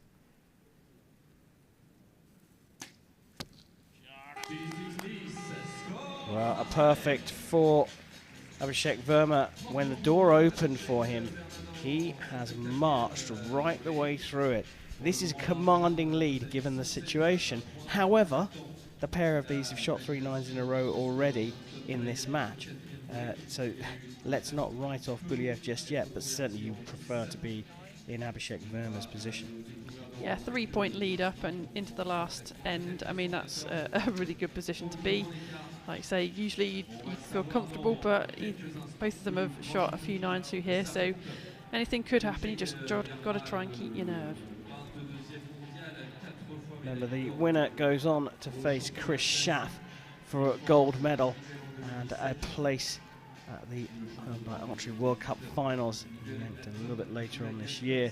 The loser goes into the bronze medal playoff.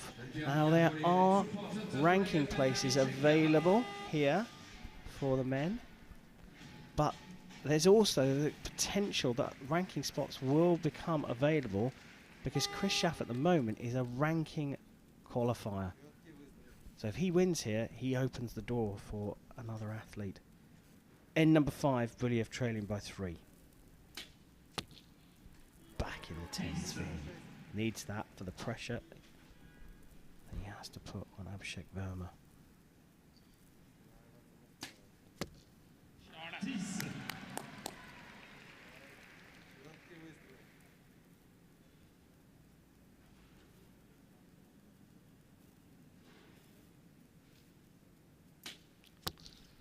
Wow. Did you see the punch on that? So the movement of the finger, he went on it, he went off it, and then a big build up to a punch. And that big movement surely moves everything. Yep. Tiniest error at the shooting line makes it just multiplied at the other end. Wants to finish strongly here after shooting a 6 after a technical breakdown in a second shot. Well, it's not quite as bad, but it's a 9. Just added 5 years to Nicky Hunt's life there. 5 required from Abhishek Verma to win this. Verma's going to the final. He finishes with another perfect. The opportunity came along, and the key thing in archery is you absolutely have to take it, and that is what this Indian archer has done. A superb performance by him. A little bit of ball dropping going on from the Russian. Nicky, you don't like punches, and that's why. That's exactly why, because quite often it breaks down under pressure. You know, it's a conscious shot. You're having to think, I am going to shoot now. And with that, of all the pressure of, you know, win this match, win the next one, go to the World Cup final, all those thoughts going in your head, that's where it starts to break down. It can break down. Some people can keep it going, but often there's rebuilding needed. So, you know, recommendation from me, the way I used to shoot at least, and many other successful archers, is just, you know, make it subconscious. Well, it was, in the end, a bit of a collapse from Anton Buliev, and the key for him now is that he doesn't have a huge amount of time to pick himself up, because he's going to go into the bronze medal match against, well, a tricky contender in Mikey Schlosser. So perfect. Let's take a look back on that match, which was today, if you like, this has been almost a bit of a highlight in the fact that it's not been as high scoring as all of the other matches that we've seen. This has been error strewn, and you think down to nerves. Yeah, just so much on the line. The only way either of these two athletes in this semi-final could qualify is to win this match and win the next. So a lot of pressure on it, especially when you've not been out much through this year like Verma, to actually compete internationally. Yes, for reasons we are all well aware of course. And the protection of other athletes around it has become the key thing. And that's what makes this competition so impressive. 2 back-to-back events, the final Olympic qualifier for the recurve archers last weekend, and here the final Hyundai Archery World Cup stage. Well, that's the 2 semi-finals done. Coming up will be the medal matches. Deux fois, et c'est le Néerlandais qui va emporter 100%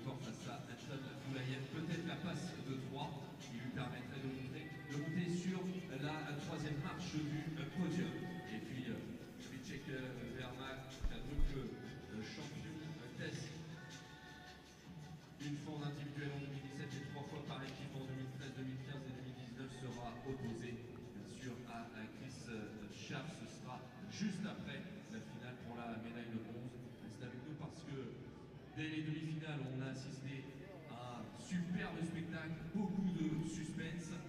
Alors imaginez lorsque les médailles seront en jeu, la médaille de bronze dans quelques instants et puis la médaille d'or Schaaf. Time now for the medal matches in the compound men's individual. Schlosser going through a tight one, but losing out in the end. Drops down into the bronze medal match where he'll face Anton Buliev, who had some technical issues in his semi-final. Schlosser versus Buliev coming up next, followed by Schaaf versus Verma for a place at the Hyundai Archery World Cup finals. Here they come. Anton Buliev, world number 14, is 24 years old, and he's going up against the world number 1, Mike Schlosser, the 27-year-old Dutch archer, for bronze here in Paris. Sur la cible numéro 1, représentant les Pays-Bas, le numéro 1 mondial, Mike Schlosser.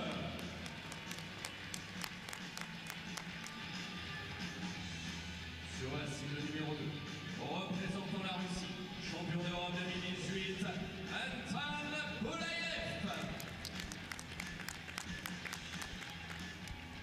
La juge de ligne pour cette rencontre, Christina Redmeyer.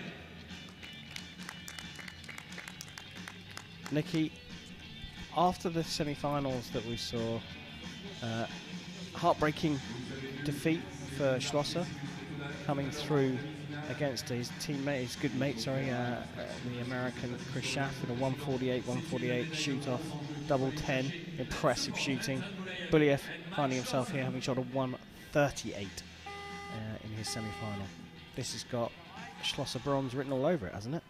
Yeah, I think so. Not much more to say. Clearly, problems from Buliev in his semi-final up against Mr. Perfect. He was so close to a perfect score. What's he going to shoot with his first arrow?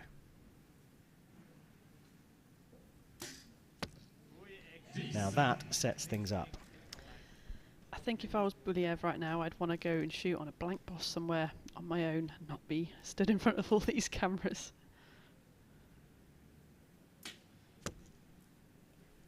Well, might have clipped the line. It's marked as a 9 on our scoreboard. There's the measure, though. The asterisk denotes that the target judge will go down and measure that first arrow from Buliev. His sighter is followed up by another 10 from Mr. Perfect.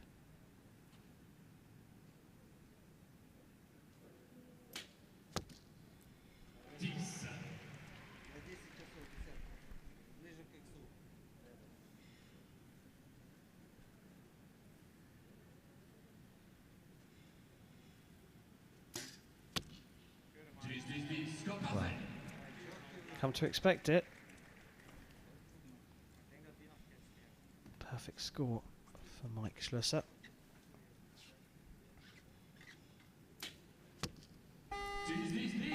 And I'm going to call that a perfect score for Anton Buliev. Nikki, we're going for a measure here for that first arrow. Look, you said you'd rather go off and shoot somewhere else and not have all the cameras pointing at you, but in some respects, it's for Schlosser to lose here. I mean, no one's going to fancy Buliev for the win here, so he can just relax. Yeah, I mean, I guess the pressure is off him, but you know, when you're in that mental state, I guess, which he left the semi-final in, making big errors and punching, and you know, not having fun. It's just mentally not somewhere you want to be. You want to come out and shoot good shots. You want to come out and enjoy it, and that's hard when you're in that mental place, I think. So, I mean, he's done a good job, hasn't he? First end, come out here and shot potentially a 30. So, you know, hats off to him. He's come back strong. Yeah, but this is why it's so important having an archery expert in the commentary box, because you bring out that element of this thing. The process. These guys go and train and they shoot 10s 9 times out of 10, 99 times out of 100 in training. They can do it technically. The real challenge is doing it under high pressure. And that's when the mistakes come out. There's no pressure seemingly for Mike Schlosser here.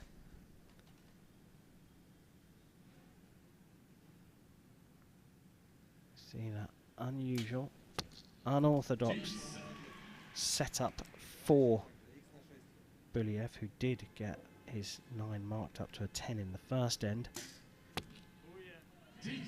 These are now X's. These are dialed into the ring inside the 10 ring.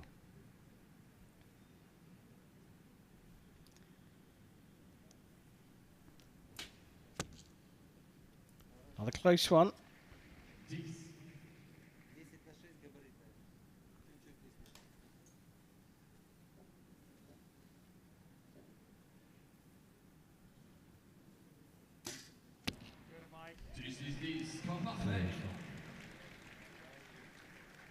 Looks so relaxed and so composed. A little bit more focus with Buliev. Well, the result is the same. Another perfect score. I think we might have that second arrow measured, and I think that is going to be 60 apiece. We get to see some of the replays in between as the arrows are being retrieved here, but I often look at Schlosser when he's shooting and he's at full draw, and I'm wondering what's going through his head, because it kind of looks like, should I have for dinner? Should I have the tuna salad, or am I going to have the chicken Kiev? You know, he really doesn't look like there's any pressure. But I think that's, you mentioned it in the last end, you know, these guys at 99 out of 100 times in practice can shoot a 10. What's the difference under pressure? And I think the difference is having a stable, consistent mental routine. So Schlosser is probably going through the same process every time in his head, filling his conscious mind with certain thoughts, so that, you know, when you go down the club and you shoot arrows and it's all going well and you think about what you're going to have for dinner tonight, it all goes really well. But when you're under pressure, those thoughts come in, and unless you practice with a mental program, filling that conscious mind and knowing what to do when the pressure comes, this is when you have the problems. Yeah, mindfulness has become a key part of the psychological training for athletes across all sports. All square, end number 3. And the group for Schlosser is outstanding. I mean, you can't really come up with enough superlatives.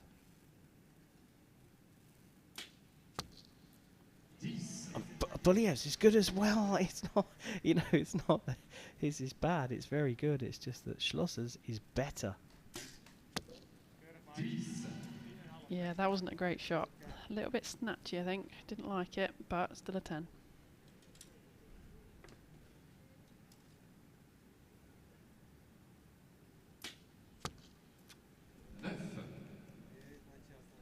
And that's potentially the one arrow that makes the difference in the match.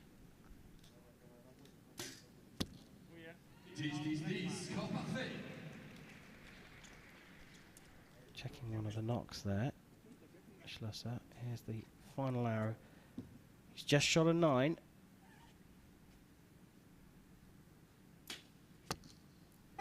Good response with a 29. That is the difference between the two. 89 plays 90.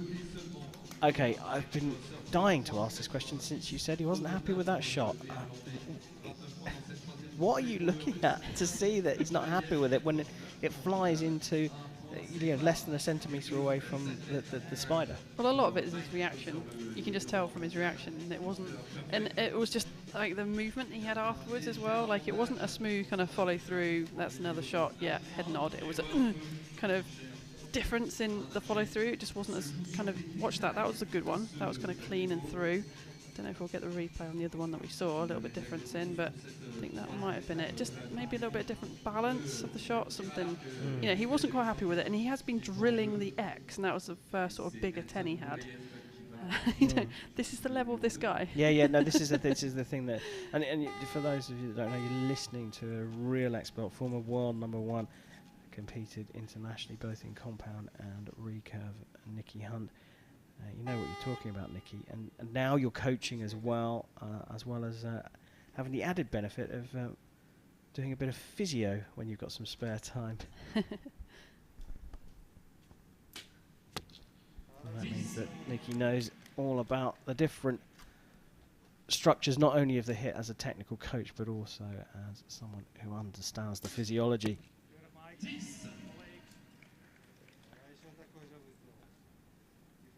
So we've seen this time and time again from Mike Schlosser. 10, 10, 10, all the way through.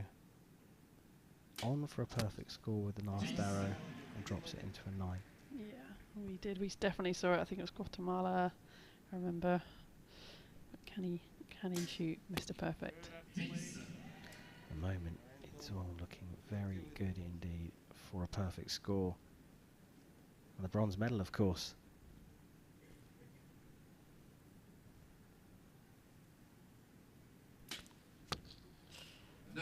You could tell. Yep.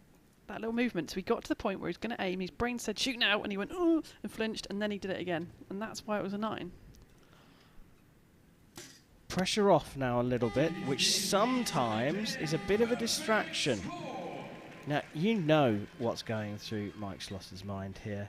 He wants a perfect score every time he shoots, but especially when the cameras are pointing at him. Yeah, I mean, he won't be thinking about that.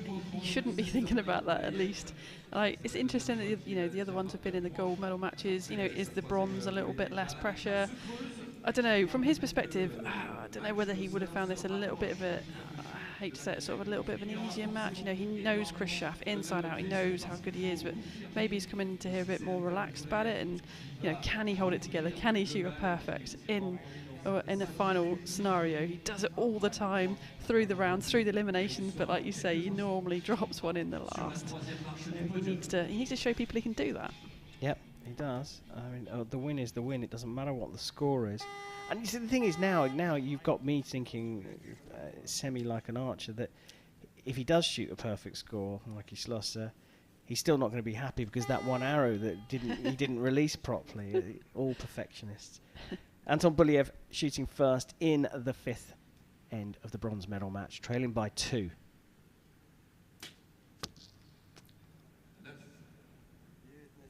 Well, I think this one, it's fair to say, has got away from Buliev. So focus now is on Schlosser. Into the 10, but that's, well, by his standards, a wide 10. And a left one as well. A left one. Crazy amount out. But it's 10. Still on for 150. Buliev back into the centre.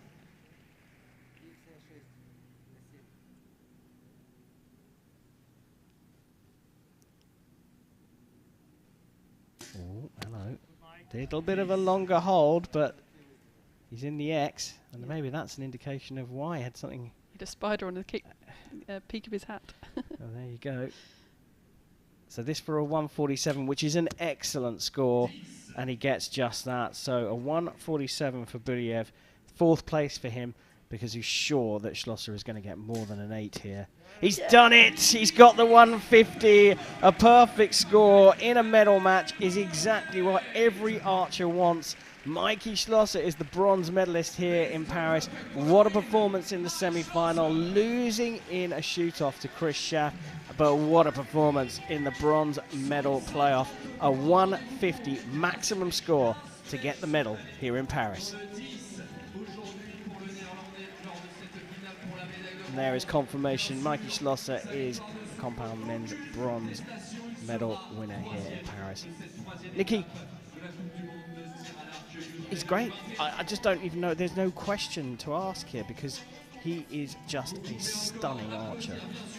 He really is. He's arguably probably the best men's compound archer there ever was, and I can't see anything stopping him over the next few years. Just absolutely incredible. In qualification, unbeaten this year, and he's now completed gold, silver and bronze on the World Archery Circuit.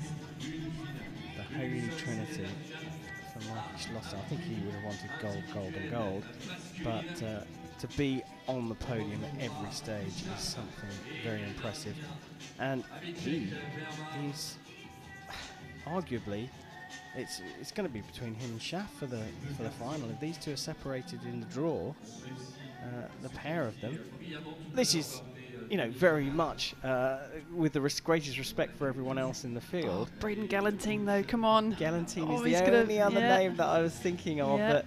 And then the pressure is all on those three, so it Yeah. does open the door for the others. That's Matthias for sure. Fullerton, someone like that, 18-year-old. Oh, that would be some story. Oh, you know, That would be some story Dark for the horse. 18-year-old Danish archer who has been on incredible form, disrupting the Danish mixed team even and replacing Hansen in that lineup. So yeah, it's a big one to call.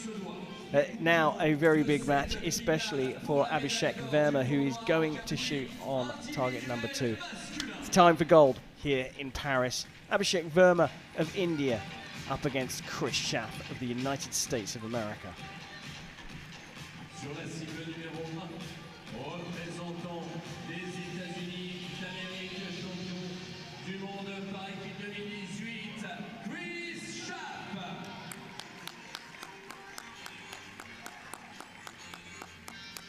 Sur la cible numéro 2, représentant l'Inde, quadruple champion d'Asie, Abhishek Verma.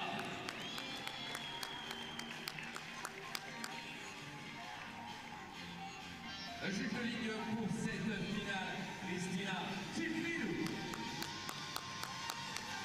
Well, here we go. Time for gold. Chris Schaff has already qualified by ranking for the Hyundai Archery World Cup final in Yankton a little bit later on this year. But if he wins this competition, he will book himself a place as a stage winner and release one of the ranking places. Abhishek Verma, well, he's looking to win this stage and confirm his place. Chris Schaff to get us underway.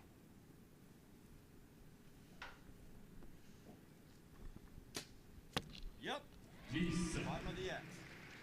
Good shot.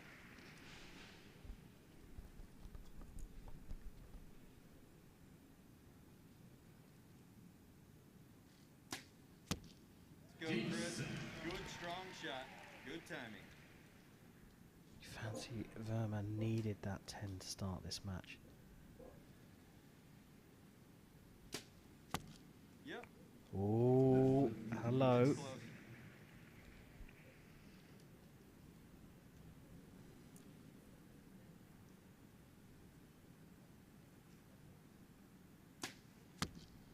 Now, 2 X's from Verma, and my ooh, hello was, I think that might be a 9 for Schaff. It's marked for a measure, that second arrow. Yep. He's back in the 10 ring, in the X ring, so a 29 provisionally. Can Verma start this? Well, it'll be a dream start for him. It's 30 for Verma. The Indian, I think, is in the lead, and that could put a huge amount of pressure on Chris Schaff. Go on then, you're looking at me. I'm sure you're going to say, no, Karen, that is definitely a 10. Well, 2 things, I guess. Verma, wow, 30. Not only 30, XXX, wow. And yeah, Chris Schaff, I think it might be in. So let's see what the judge has got to say. Well, okay, this for who's buying the lemonade later on. Ooh, okay, I'm saying in. I'm saying out. And I'm basing it on what you taught me, that it's about the line being broken. We look at the shot from Schaff, and there is Verma. Verma starting with 3 X's. 29 points donc, confirmé pour Chris Schaff. Il est mené d'un petit point. Après cette bonne I'm feeling the pressure now. Yeah, I've forgotten to talk. I'm supposed to be commentating here. I'm watching them, waiting for this 9 to see if it's going to be marked up for a 10. We get it, and I think I might have something in my lemonade later on, Nikki. Oh, dear me. I'm going to need to have a word with that judge. Let's hope he or she does not listen to this commentary. 30 plays 29. What an amazing start for Abhishek Verma. The pressure is now on Chris Schaff, who has to be the favourite here for this.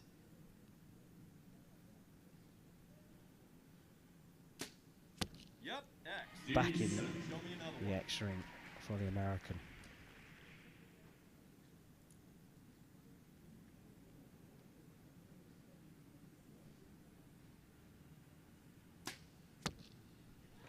Good group of 4 arrows.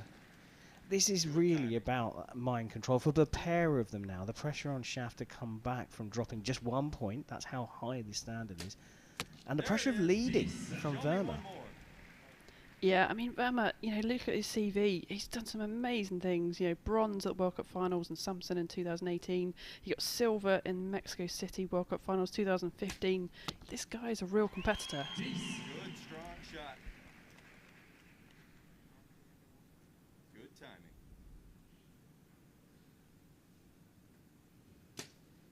Yep. There you go. A little bit of extra movement there. You talk about the movement afterwards. That looked like a back shoulder dropping out, but still a 10. Yeah, maybe the balance was maybe slightly different, but enough. Not quite as good a perfect as the first one for Abhishek Verma, but it's still a perfect, and he leads by 1. I really didn't expect this. I thought it was going to be a very, very tough ask, but he couldn't have asked for a better start. 2:30s. Absolutely incredible, yeah, fantastic shooting. He's just come here and just doing his thing. And like I say, you know, he's not been on the circuit, Verma, since Vegas 2020. That's his last thing he's done internationally. So a long, long gap. You know, I think archers find a lot of their confidence from competing at this high level regularly. And it's so hard to recreate these kind of conditions at home. Yes, you can work on your mental program. Yes, you can work on your mental toughness, your mindfulness, but this is a shootout for the last place at the World Cup Finals. The pressure is huge. I mean, we don't know exactly what's been going on the Asian subcontinent in terms of competition. We did cover a competition from Korea a few weeks ago, so they are back to shooting regionally at least. But we know the terrible issues that India has faced with COVID-19.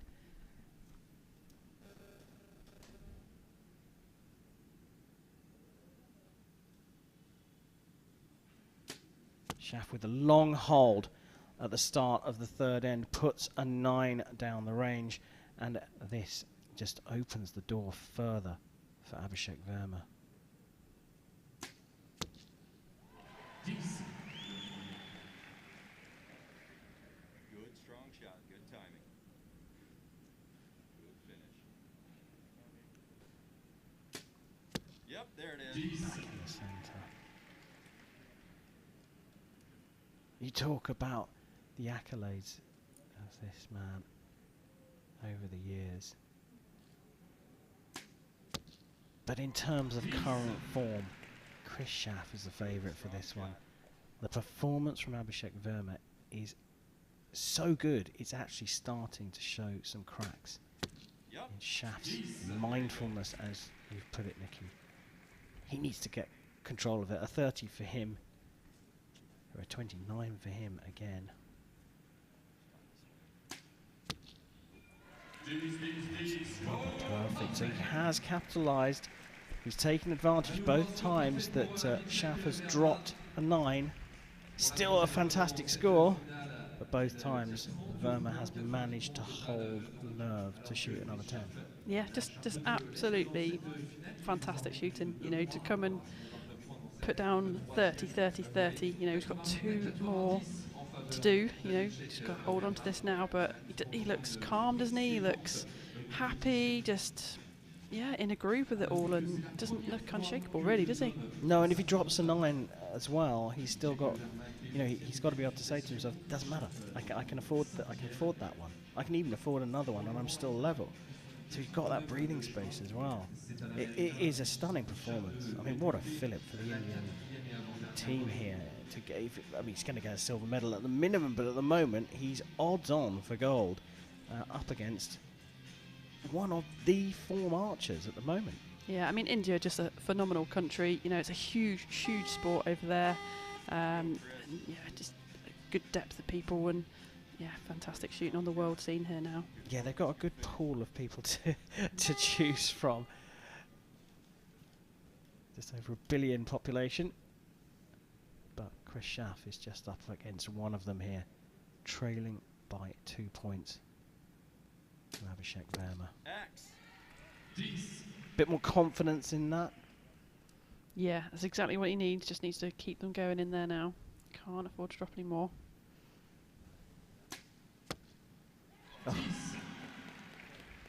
strong shot, Chris. Abhishek Verma Good timing, good focus, good finish. is a matter of 5 arrows from winning here in Paris. And you have to say, it's against the odds.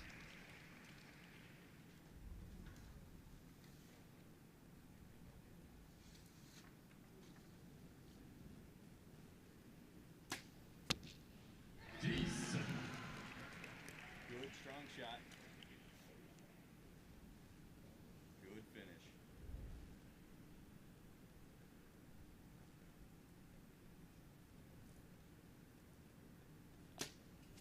Yep. Over 30, that's the second one for world number 5.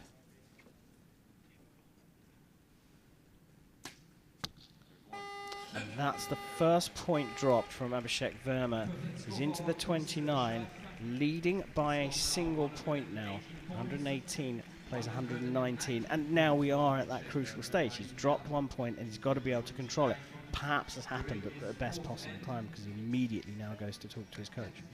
Yeah, quite possibly. I mean, we've seen a match early today turn around just like this. 1 point dropped here and then switches in the last end. So he's just got to go back to his normal process, normal routine, put that one out of his mind. It was a really quick shot. He came up on the target and off it went. So I don't know if something went wrong in his process. Couldn't quite see his actual execution, but you know, all his other shots we've seen today in this final have just been incredible. Well controlled, you know, positive. Just got to keep doing those. Yeah, he's going to get back to it. But it is a ray of light, perhaps, for this man here, Chris Schaff. Abhishek Verma dropping a 9. We go into the 5th. It is Verma who's leads, which to some extent gives a little bit of an advantage if you can persuade yourself, if you're Chris Schaff, that you can put down some pressure now.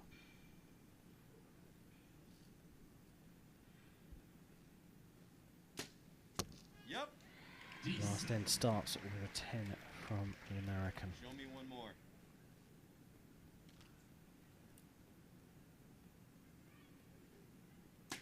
Verma just trying to stay in there, clips the line. You can hear the Indian contingent in the crowd. It is, of course, teammates and delegates from the Indian Federation. Yep. Brilliant shot from Schaff, hitting the spider. One more. So much pressure on this. Got to keep it in here. This is all about the spot for the World Cup finals. Yep. Oh, there's a 9, the second one. They are all square. 138 apiece. This match has come down to the final arrow. There it is. And that's in the 10. So now, all of a sudden, all of the pressure is on Abhishek Verma. He needs a 10 to force the shoot off. Gets the 10 to force the shoot off. A 29 twice in a row for Verma has meant that Chris Schaff has managed to get himself right back in this. 148 apiece. Brilliant match. Pressure from Verma right from the off. Momentum, though, perhaps now with the American Chris Schaff as we go to a 1-arrow shoot-off to decide who the champion of Paris will be. Yeah, amazing shooting from both of them. Oh, just, you know, Verma may have just come off the line with another 9, but, you know, he's smiling at his coach. You know, he's still in a good place about it. He didn't seem upset or despondent. I think he was just relieved to have held on to keep the tie going. So, oh, what a shoot-up we've got here. Absolute nail-biter again. 1 arrow now, closest to the middle. You know, and this is whether he's going to get a spot to go to the World Cup finals or not. There could be more at stake. It's just unbelievable. A great session of compound archery here in Paris, the 3rd and final stage of this year's Hyundai Archery World Cup Series. This is all building to Yankton, South Dakota. And the shadow of Mount Rushmore. That's where the finals will take place. Verma, relaxed, calm. I mean, do you think he came here thinking that a podium was going to be... Obviously, you come to a competition, you want to go as far as possible, but do you think he realistically targeted the podium here in Paris? I think if you look back at his CV, obviously he's got the potential to do so, but like I said before, it's been so long since he's been out on this international stage that I don't know if he thought it was possible, but here he is. Shoot off here for the compound men's individual title at Hyundai Archery World Cup Stage 3 in Paris. Chris Schaff of the United States against Abhishek Verma of India. Schaff to go first.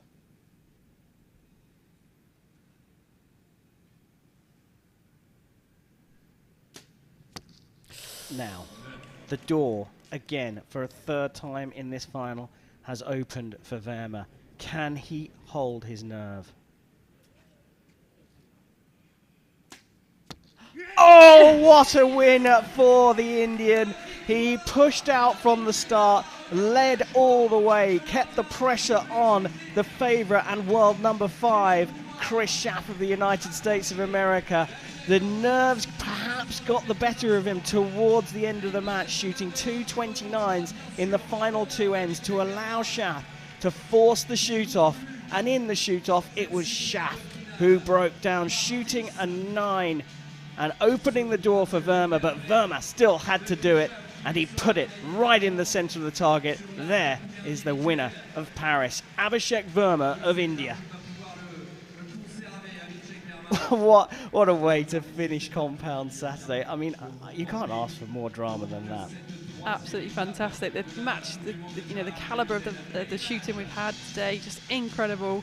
Matches going one way, the other way, back again, shoot-offs, but absolutely fantastic archery. Brilliant stuff. It's always good. I mean, it seems strange to call Abhishek Verma with his record the underdog, but he certainly is on current form to Chris Schaff.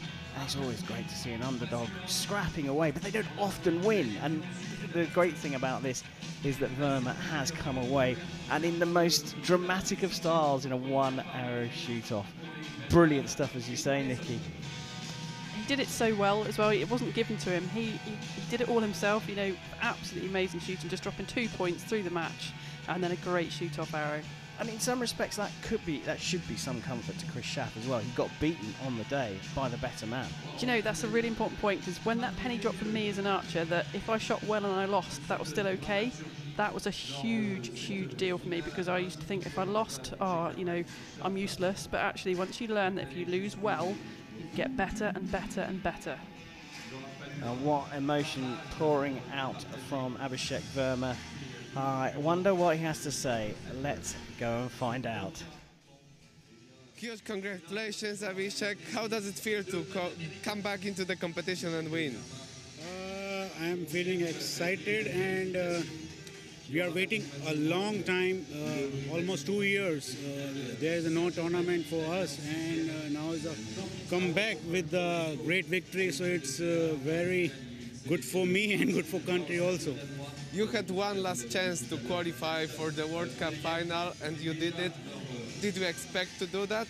Were you confident you can do that? I expect that that is, and it's also tough for me, because in my mind something, if you won, then you qualify for the final World Cup, and I think that pressure gave me the positive way, so it's good for me.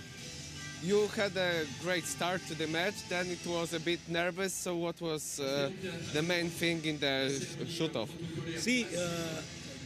That is the name of archery.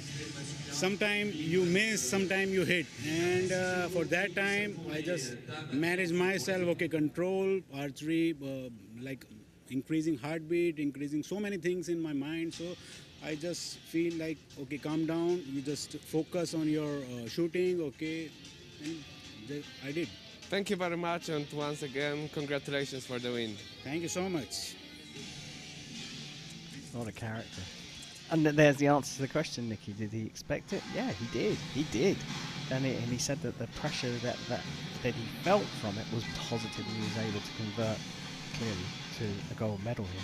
I think sometimes that's a difference though between those who win and those who don't. You know, he is. You know, this is going to be the third time he's been to a final. That is his mindset. That is the type of person he is, and that's why he's so good. And medalled at every one. Yeah, yeah. So he's now a threat. Schaff, of course, is going. Chris Schaff is going as well. He'll go by virtue of his ranking position. So it's, you know, we're going to see the pair of them again. And I mean, what a final here in Paris! Imagine if that's the final in Yankton a little bit later on this year. Our last ceremony of Compound Saturday. Time to celebrate those amazing archers. The final four, all absolutely brilliant. Buliev perhaps just having a bit of a jitter with the pressure that was on him. But the three that have got medals, well, it's just been some absolutely outstanding archery. By World Archery Secretary General. Les médailles seront remises par le secrétaire général de World Archery, Monsieur Tom Dillon. Boss of World Archery back out to present the medals here. Tom Dillon. Bronze medal representing. Well, Mr. Perfect, as he is known around the circuit, Nike Schlosser had an incredible match against his buddy Chris Schaff in the semi-finals. But it was an even better match in the bronze medal. He lost in the shoot-off to Chris Schaff, faced Buliev in the bronze medal match and shot a perfect 150. Silver medal representing. The favourite for the gold medal once he got there, world number 5 Chris Schaff from the USA, came up against someone who was on fire and in control, and it meant, despite forcing a shoot off in the end, Chris Schaff has had to settle for silver here in Paris. The consolation is that he's qualified for the finals. Gold medal representing. But he hasn't competed for 2 years on the international circuit. He felt the pressure, but he felt the pressure was positive here in Paris, knowing that only a win would guarantee him a place at the finals in Yankton. It's India's Abhishek Verma, who's the champion of Paris. Ladies and gentlemen, please stand for the national anthem. Time to celebrate. Veuillez vous lever pour l'hymne national de l'Inde.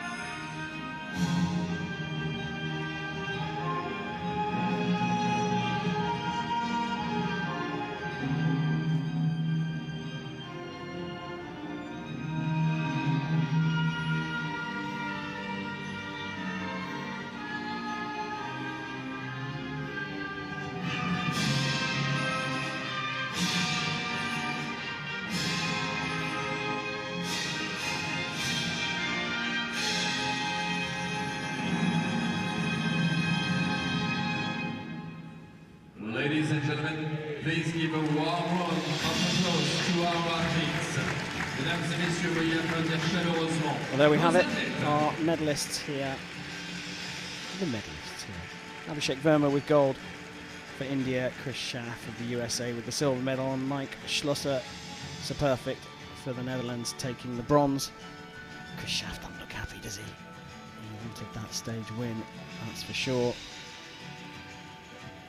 Doesn't look happy. I mean, he's been perfectly respectful. Let's just make that clear. But look at that Indian crowd. Absolutely delighted with the win. Nikki, I know this is a really tough question, especially today after the quality. But what a win for Verma. And this is how the rankings have finished as a result of that. Mikey Schlosser at the top as a stage winner. Chris Schaff qualifies second. And there you can see, down in seventh, Abhishek Verma with the stage win, along with Braden Gelantine. The quality, though, was exceptional. It really was, yeah. To see Verma come through and as really an underdog, I think, with no internationals since the beginning of 2020 to come through and win this, amazing. And then to see Mike Schlosser finally shoot a perfect when it matters on this stage was great to see as well. Yeah, and of course the women produced high quality archery themselves. Sarah Lopez coming through an agonizing gold medal match to beat her teammate, and Toya Ellison there making it to the podium. It was a brilliant performance from them. Lasciano, bittersweet. She won't be going to the Hyundai Archery World Cup finals because her teammate here, Sarah Lopez, put it in the middle once more than her. Chris Schaff, having taken out Mikey Schlosser in the semi-finals, made it through to the final. He was the red-hot favourite as well, having beaten Schlosser in a shoot-off. Schlosser came through the bronze medal match against Buyev to take bronze, but it was this man's day. He was the highlight for me. Abhishek Verma of India has taken gold here in the men's compound individual on Compound Saturday. That's it from us today, but join us again tomorrow at 10 a.m. Central European time for Recurve Sunday.